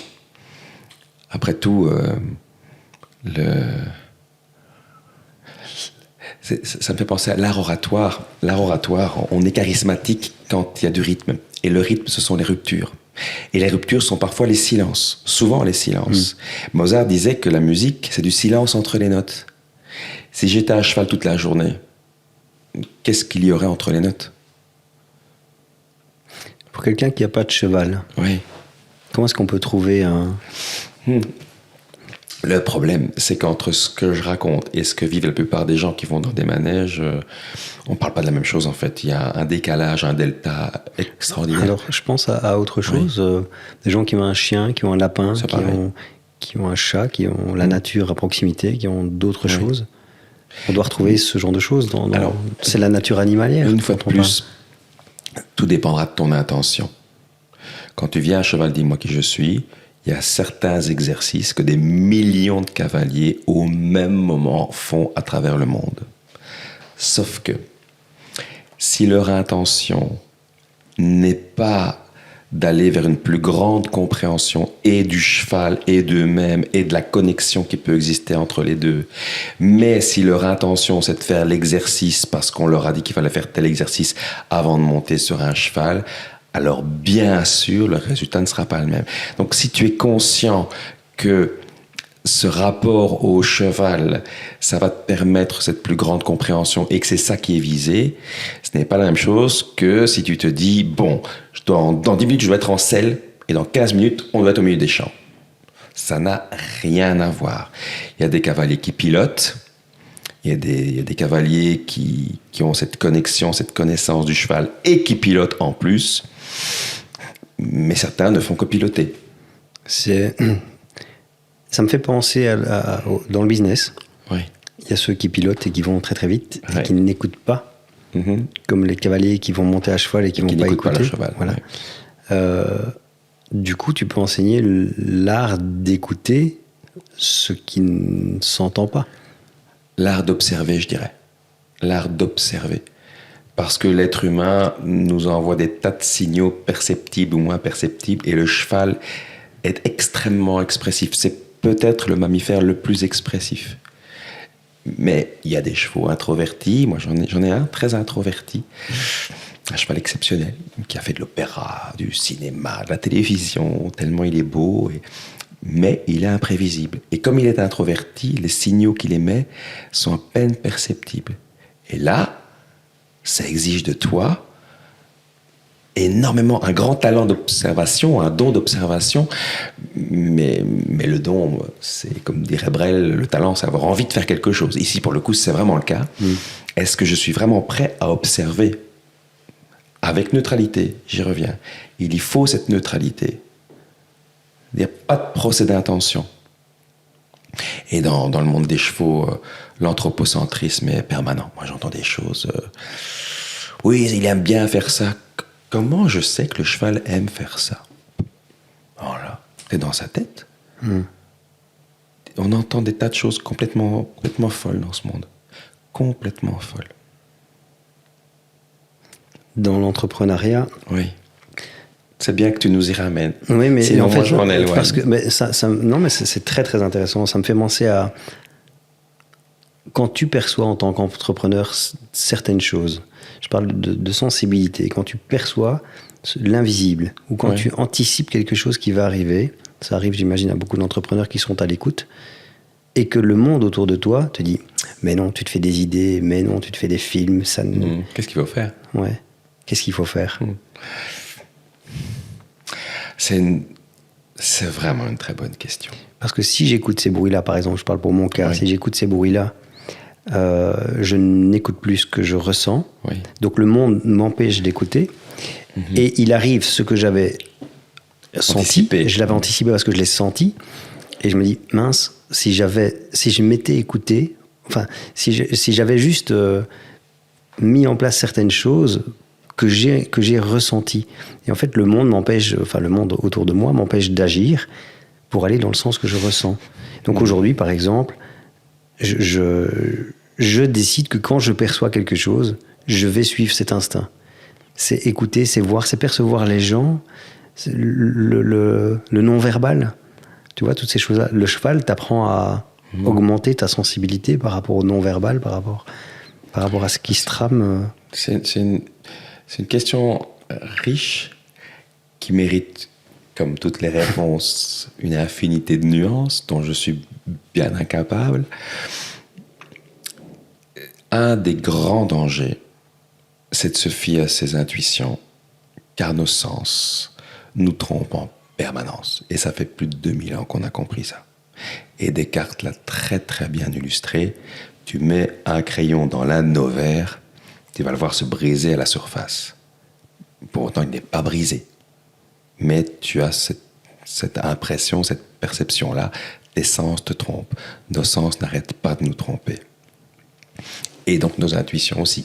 La démarche scientifique, si elle était fondée sur nos sens, elle serait bien pauvre. Bien pauvre. Alors, quel modus operandi adopter? Ma manière de faire, quand j'ai des sensations de cette nature-là, je les dépose et puis j'écoute d'autres voix. J'écoute entre guillemets, d'autres regards. Autrement dit encore, je fais une espèce d'étude de marché. Je ne présuppose pas que je suis le marché. Ce que font beaucoup d'entrepreneurs. Ce produit, moi, il me plaît, donc il va plaire. C'est faux. Donc, est-ce que j'ai la bonne intuition? L'intuition, dirait une philosophe, petite fille de Louis de Funès, Julia en l'occurrence, elle dirait: l'intuition, c'est la sédimentation des expériences. Donc ça ne te tombe pas du ciel, c'est quand tu relis des points comme ça, de manière presque immédiate. Donc imaginons que tu aies cette intuition, fais-la challenger quand même. Fais-la challenger. Et quand tu auras bénéficié de regards très très très différents, alors quelque chose va commencer à éclore. Et puis de toute façon, il faudra prendre un risque. De toute façon, tu n'y couperas pas, parce qu'il n'y aura pas de certitude. Et une fois de plus, tu seras en train de construire l'avion dans la descente. Donc on revient sur les peurs, il n'y a pas de certitude, ça ne sert à rien d'avoir peur. Nos certitudes deviennent des servitudes. Tu développes ? Oui. Bonjour, moi je suis Fabien, je suis quelqu'un de très souple au lait. Ok. Maintenant, c'est figé dans le marbre. Je n'y reviendrai pas. Je viens de te dire je suis, donc le verbe être, qui me condamne à être figé, être presque statué. C'est marrant, je vais statuer sur. Mais ici, c'est moi qui me statufie. Je finis par croire à ma propre histoire. Un peu comme Baudelaire qui va jouer toute sa vie à être le poète maudit. Bonjour, je m'appelle Baudelaire, je suis un poète maudit. Et toute sa vie, il sera maudit. En même temps, ça l'arrange bien. La pensée créée ? Oui, absolument. Absolument. Lui, c'est pas de moi, hein, c'est de Sartre, encore une fois, ce que je l'aurais cité aujourd'hui. Pourtant, c'est pas mon philosophe fétiche qui dit. Il parle du garçon de café qui jouait à être garçon de café, qui a toutes les mimiques du garçon de café, toutes les postures, tous les comportements, tous les gestes. Mais il parle aussi de Baudelaire qui va se figer dans la posture du poète maudit et donc renoncer à une certaine forme de liberté. Et donc voilà en quoi une certitude peut vite devenir une servitude. Je suis asservi à cela. Mais c'est comme les entrepreneurs. Souvent, quand on se trompe de lexique, on se trompe, tout court. Et ça, c'est une des premières choses que je dis aux entrepreneurs. Encore faut-il qu'ils soient à l'écoute de ce type d'approche, parce que c'est pas très commun. Bonjour, et vous, Quel est votre business? Ah ben moi, je suis chauffagiste. Non, vous êtes entrepreneur. Mais si on veut pousser le bouchon encore plus loin, l'entrepreneur, c'est un créateur de système. Si j'ai bien compris qu'une entreprise est un système et que je me déclare comme celui qui crée le système, je postule que je n'en fais pas nécessairement partie. Si je dis que je suis chauffagiste, je postule que je suis moi-même toute l'entreprise, le maillon essentiel, le noyau dur. Comme on dit encore, l'entreprise, elle est invendable. Et ce n'est plus une entreprise, c'est une activité à laquelle je suis asservi. Et bien sûr, je bosse 15 heures par jour. Et bien sûr, les week-ends, c'est pour rattraper le retard administratif. C'est normal. Je suis parti d'un mauvais postulat. Et une fois de plus, les mots justes permettent des intentions plus justes. C'est parce que le mot est plus juste, tend vers plus de justesse, que la pensée est plus fine. Mais ça, on nous le dit pas. Donc, on n'arrête pas de mal penser parce qu'on n'arrête pas de mal nommer.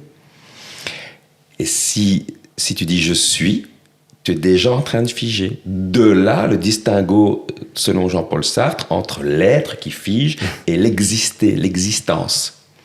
Mais de la même manière, c'est complètement fou, mais il y a un truc qui me révulse. Enfin, à mon grand tort, parce que je devrais être capable de beaucoup plus de détachement, mais quand on me dit « tu dois vivre l'instant présent », mais c'est du plus haut comique. Ou là, tu n'es pas dans l'instant présent. Je vis l'instant présent, je suis dans l'instant présent. Biveser ou être ailleurs que dans l'instant présent. Je suis dans l'instant présent, tautologie, pléonasme, je monte en haut. Présent de l'indicatif. Où est-ce que je peux être d'autre que dans le présent? Ça parle l'hypopète. J'ai dit ça par l'hypopète parce qu'il me semble que c'est un mot qu'on dit jamais. Et j'avais envie de lui donner un peu d'existence dans ce podcast qui ne dorme pas toujours au fond de son dictionnaire. C'est complètement aberrant.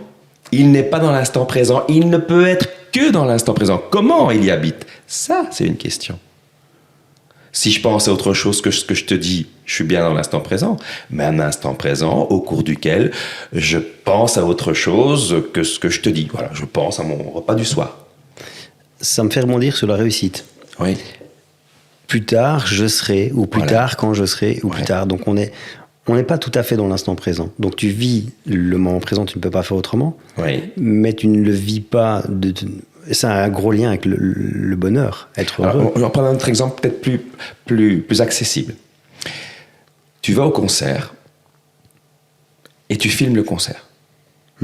Certains diront, il n'est pas dans l'instant présent, il filme le concert. Il est un cinéaste. En fait, non. Tu es bien dans l'instant présent du vidéaste.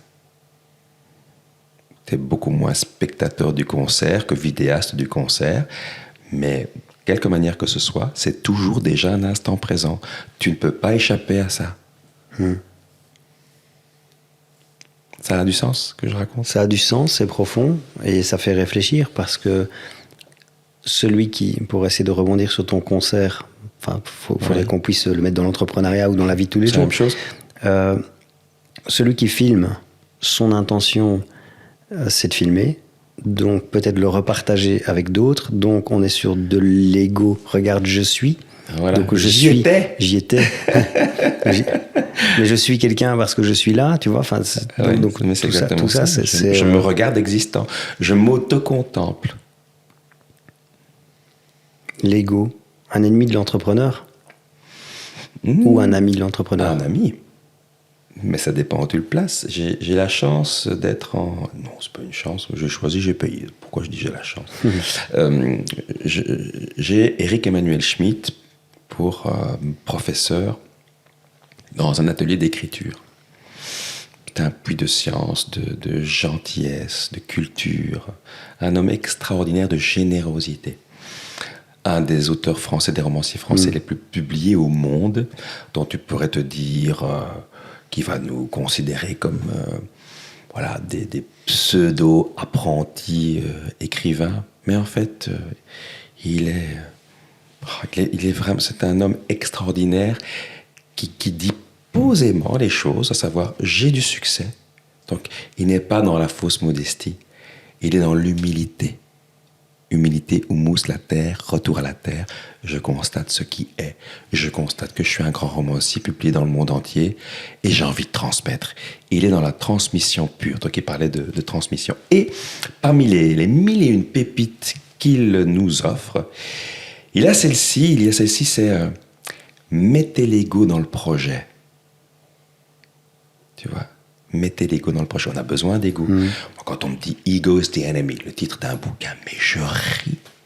Est-ce que Martin Luther King est devenu qui il est devenu sans ego? Allez, franchement. Est-ce que Roger Federer est devenu un des plus grands joueurs de tennis du monde, de l'histoire, précisément parce qu'il avait réussi à se débarrasser de son ego? Mais qui peut même oser dire des choses pareilles? Ça n'a aucun sens. Non, il faut un ego, mais il faut le placer au bon endroit. Il n'y a pas deux égos. Un ego plus malsain qui veut te faire briller absolument à tout prix, tu vois. Capitaine Haddock. Ouais. Tu ne boiras pas. Bois pas. C'est la chair que tu lui donnes. Mais tu vois, pour entendre les mots d'Eric Emmanuel Schmitt, ouais, ça va, il suffit d'être là dans la pièce. Pour les opérationnaliser, c'est tout de suite une autre chanson. Mais de les avoir entendus, ça te permet de temps à autre de te mettre en métaposition, méta hors d'eux, de te regarder en train de fonctionner, de te dire ici, mon coco, ton ego, tu le mets au mauvais endroit. Est-ce que ça va tout régler? Probablement pas, mais ça va déjà t'aider à rectifier la trajectoire. Je ne pense pas qu'il y ait plusieurs égos, mais il y a des couleurs différentes. Et il faut en avoir conscience. Mais au contraire, l'ego, c'est un moteur, hein, c'est un feu. Tu connais peut-être cette anecdote que je trouve sublime. On demande un jour à Jean Cocteau, si votre maison est en flammes, qu'est-ce que vous emportez? Et il répond, le feu. Belle parole, ça pourrait être une parole de fin, mais on n'y est pas encore. Oui, on n'y est pas encore. J'avais une séquence philosophie, mais on a tellement abordé. Oui, on va passer outre. On va passer outre. Mais il y a quand même la question d'être heureux. C'est une question qui est très très importante. Et si je te la pose, c'est parce que après avoir échangé avec un nombre incroyable d'entrepreneurs, beaucoup m'ont dit je suis malheureux. Oui.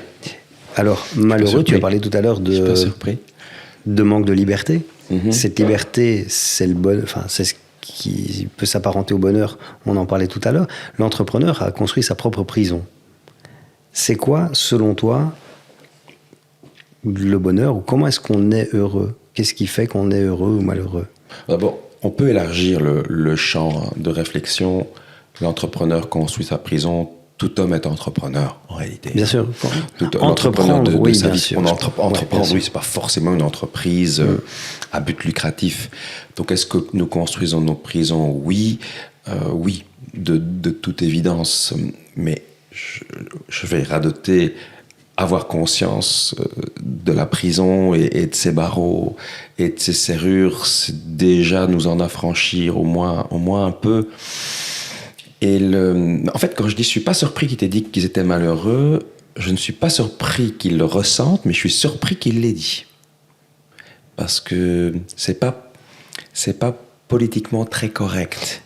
Donc c'est tout à leur honneur d'oser cette transparence-là. Quant à savoir comment on fait pour être heureux, si c'est ça la question, c'est comme la question qu'est-ce que réussir sa vie? Donc la question serait qu'est-ce qu'une bonne vie? Alors les Grecs ont répondu à ça. Je suis pas sûr que leur réponse serait porteuse de sens aujourd'hui. De mon côté, le bonheur, c'est une anguille. C'est une anguille. Je parviens pas à m'en saisir.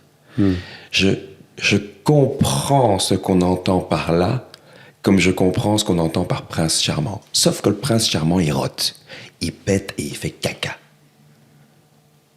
Et à ce moment-là, il n'y a plus de prince charmant. Il y a un être humain. C'est comme quand tu rencontres une star et que soudain tu te rends compte, surtout que en le rencontrant, tu te rends compte que c'est un être humain très ordinaire. Très, très ordinaire. Parfois, il y a même une déception à la clé.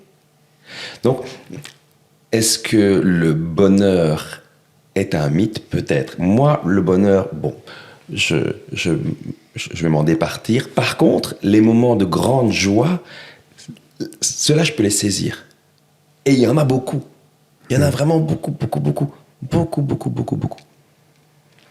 Et récemment, on a demandé à des participants, des aigles, hein, chez nous, les clients sont des aigles, à quel moment ils goûtaient pleinement l'instant présent.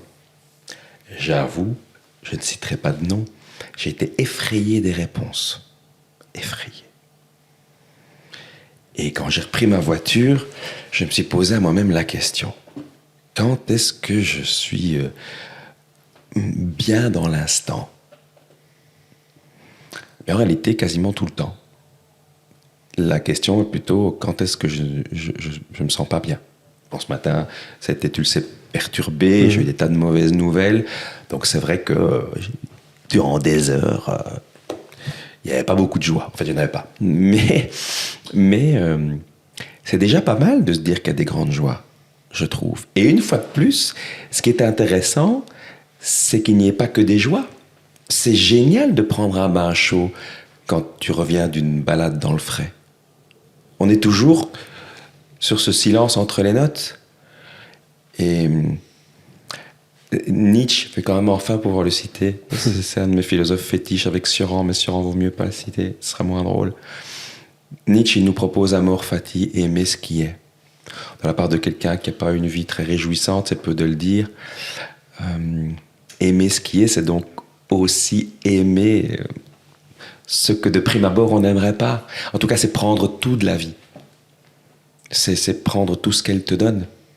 Selon tes convictions philosophiques et religieuses, puisque certains diront non, moi, cette vie ici-bas m'intéresse moyennement. Ce qui m'intéresse, c'est de faire tout ce qu'il faut pour avoir la vie heureuse là-haut. Ouais, de nouveau, c'est pas ma conception, mais je peux tendre vers la compréhension de cette conception.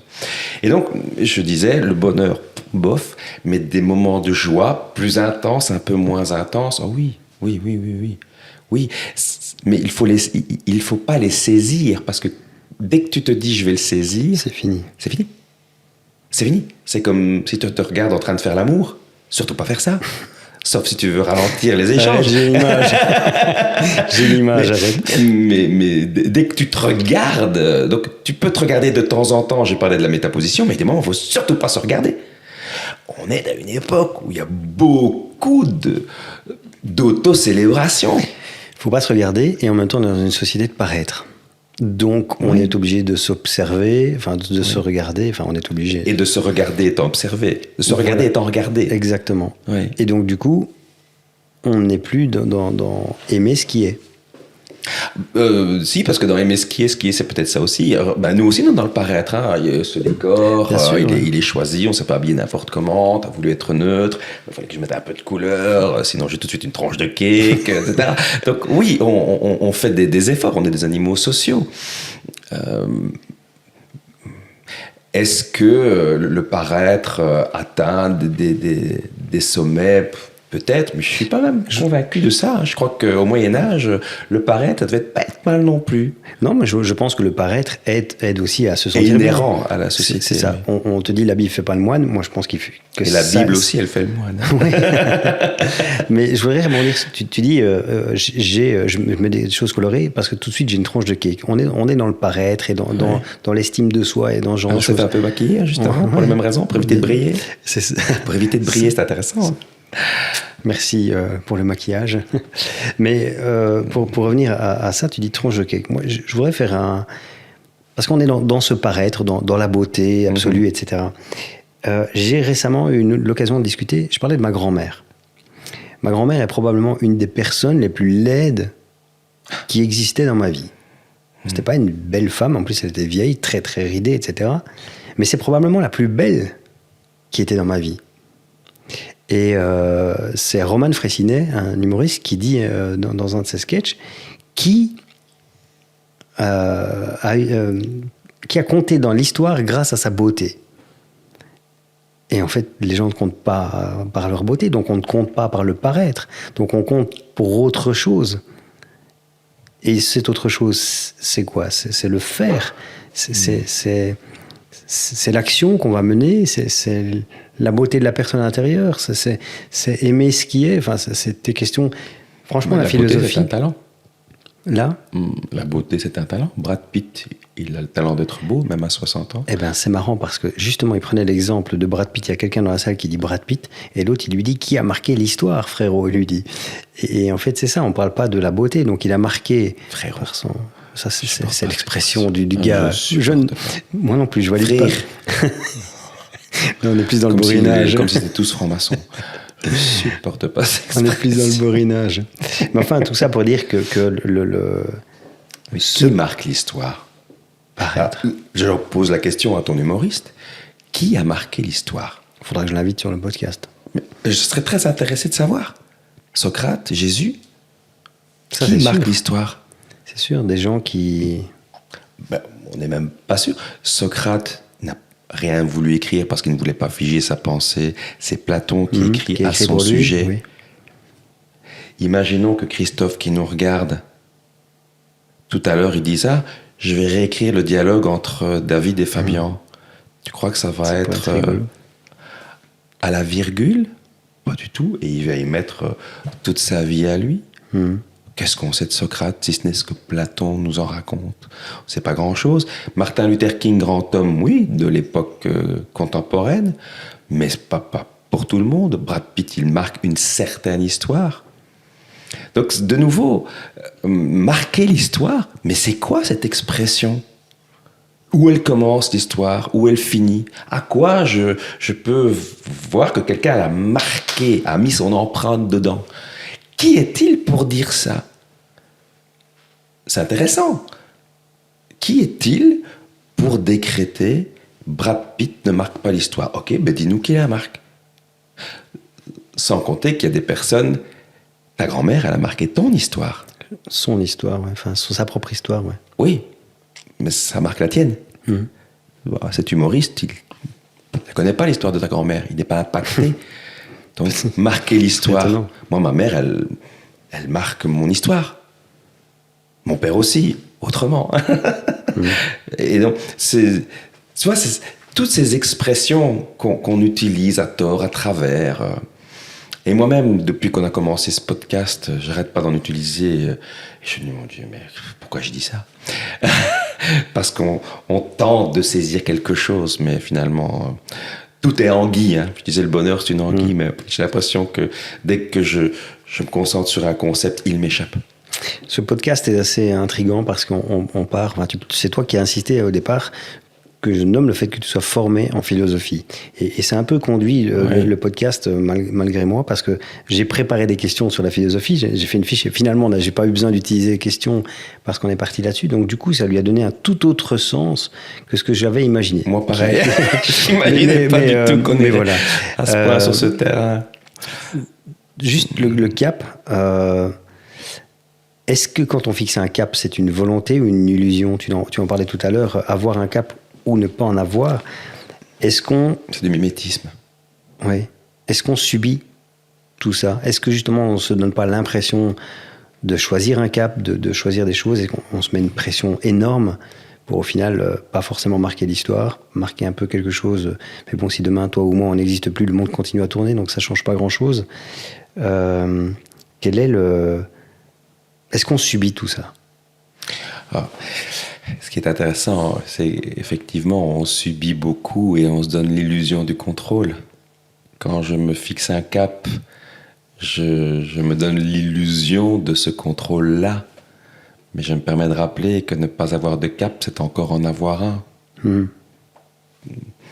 Et une fois encore aussi, c'est ce que je disais, c'est mimétique.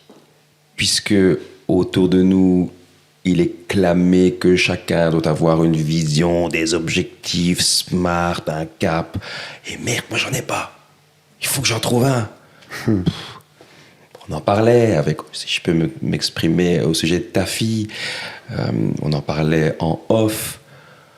Mais elle est jeune, elle a 20 ans, va-t'en trouver ton cap. Mais le postulat, c'est, mais oui, elle devrait connaître. Pourquoi ? Et on va lui infliger, lui imposer des études supérieures. Là, maintenant, parce que c'est la norme sociétale, elle doit savoir. Comment elle peut savoir ? Comment ? Combien d'étudiants ne se sont pas plantés d'études, de carrière ? Et souvent, on se plante de carrière parce qu'on ne se pose pas la question de la vie qu'on veut. On se pose la question de la carrière qu'on veut. Mais c'est peut-être pas la meilleure des questions. Pour autant, à cet âge-là, c'est bien cette question-là qu'on se pose. Mais on n'y répond pas nécessairement de la manière la plus juste, puisque on est inspiré, c'est peu de le dire, par les désirs des autres. Et donc on aura tendance à se fixer un cap qui est le cap de quelqu'un d'autre. C'est ça le danger. Tu vois, tu vois ce que je veux dire. Le danger, c'est de bêler. C'est pour ça que la Eagle Academy a l'aigle pour symbole. Il n'y a pas de troupeau d'aigles dans le ciel. Hein. En même temps, quand on s'appelle Fabien Delahaut, Il paraît, obligé. oui. Donc, parle-nous un peu de ce concept des aigles. Oui, c'est venu subrepticement par des échanges que j'avais avec un ami. Un jour, il m'a envoyé un e-book cadeau pour aigle. J'ai cru que tu allais dire un hibou. Cadeau pour aigle. Et puis cette métaphore de l'aigle est restée dans ma tête. Je m'y suis quand même un peu intéressé. Je n'ai pas d'aigle. Mon fantasme, ce serait de galoper avec un aigle sur le poignet. Je fais ça, mais en fait non, c'est toujours à gauche. Donc on en a fait voler à la Eagle Academy, hein, bien sûr, c'était logique qu'on fasse ça comme activité. Mais l'aigle, ce qui est intéressant, c'est que c'est l'oiseau qui va déployer le plus d'efforts pour s'envoler et le moins d'efforts en vol. Et c'est exactement le projet que la Eagle Academy a pour les entrepreneurs qui lui font confiance. On leur dit, c'est un parcours difficile, c'est exigeant. Ça va vous demander beaucoup d'efforts. Contrairement à d'autres business coachs qui nous disent que tout est facile, qu'on va faire 2 fois le chiffre d'affaires sans dépenser 1 euro. Le marketing, ce n'est pas facile. L'entrepreneuriat, ce n'est pas facile. C'est pas vrai, on peut pas dire ça. C'est pas vrai. Mais donc, une fois qu'on a déployé de gros efforts, alors on est l'oiseau qui doit en fournir le moins. Il faut accéder à ce stade. Bien sûr, il faut accéder à ce stade. C'est aussi l'oiseau qui est la seule créature capable de regarder le soleil en face. Et il y a cette citation de René Char qui est sublime, qui dit la lucidité est la blessure la plus proche du soleil. L'aigle, il ne se blesse pas, il peut le regarder. Et j'aime bien cette idée aussi de solitude. Tu disais, est-ce que tu te sens seul ? Tous les entrepreneurs sont seuls. Les hommes sont seuls, de toute manière, pour les raisons que j'ai déjà évoquées. Mais l'entrepreneur, a fortiori, il est seul. Toutes les décisions sont pour sa pomme. Toutes les responsabilités sont pour sa pomme. Parfois, on voit les collaborateurs, les employés, tu les appelles comme tu veux, les équipiers. Ils trouvent que c'est pas normal que le patron gagne autant et eux autant. C'est un grand classique. Hein. C'est un grand classique, mais j'ai envie de dire, d'abord, c'est souvent pas le cas. Souvent, l'entrepreneur gagne beaucoup moins que les autres parce qu'il travaille beaucoup plus d'heures. Et surtout, si la boîte se casse la figure, c'est lui qui peut être en faillite personnelle. Donc les risques, il les a tous sur le dos. Donc oui, il est seul. Et l'aigle aussi, il est seul. Il ne compte quasiment que sur lui-même. Le mouton, il ne voit que le sol. C'est un choix. Il voit la pointe de ses souliers. S'il avait des souliers, il verrait la pointe de ses souliers. Alors, ma conception des choses, et ici pour le coup, elle est beaucoup plus nietzschéenne. L'aigle, c'est une conception nietzschéenne. C'est allons danser sur les cimes. Mais plus tu montes, plus la chute est brutale, vertigineuse. Plus tu restes au ras du sol, moins la chute est vertigineuse, moins elle a d'impact. Tu te blesses un peu. Mais quand tu veux viser les étoiles, dans le pire des cas, tu ne les atteindras pas, mais tu auras au moins eu la jouissance de tendre vers. Et de toute façon, chute il y aura. Il y a toujours.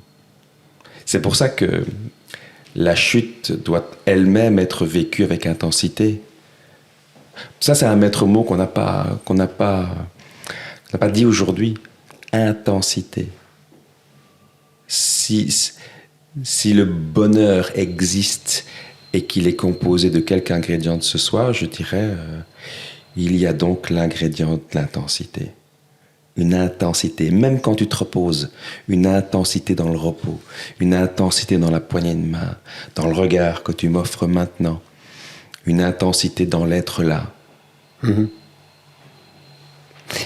L'intensité, c'est dans l'effort que tu déploies, c'est dans la façon dont tu vis les choses, parce que l'intensité, c'est quelque chose de... C'est quand tu es mobilisé tout entier. Quand tu es mobilisé vraiment tout entier. Ok. Et que tu te jettes presque à corps perdu dans ce que tu produis, dans l'acte. Okay. La pensée est un acte, oui. La parole est un acte. Okay. Et que tu mets une intensité dans l'acte. Le sujet de l'intensité, c'est quelque chose, donc, est complètement dévoué à la cause. Quand on met une telle intensité dans quelque chose, tu parlais de la chute. Oui. La chute est vertigineuse. Oui. Moi, ce dont j'ai peur, c'est que j'ai mis tellement d'intensité, j'ai peur de chuter. Alors, pas forcément. Alors, il y a une partie d'ego qui forcément fait peur à tout le monde, la peur de se planter. C'est quelque chose de très important. Mais c'est aussi la peur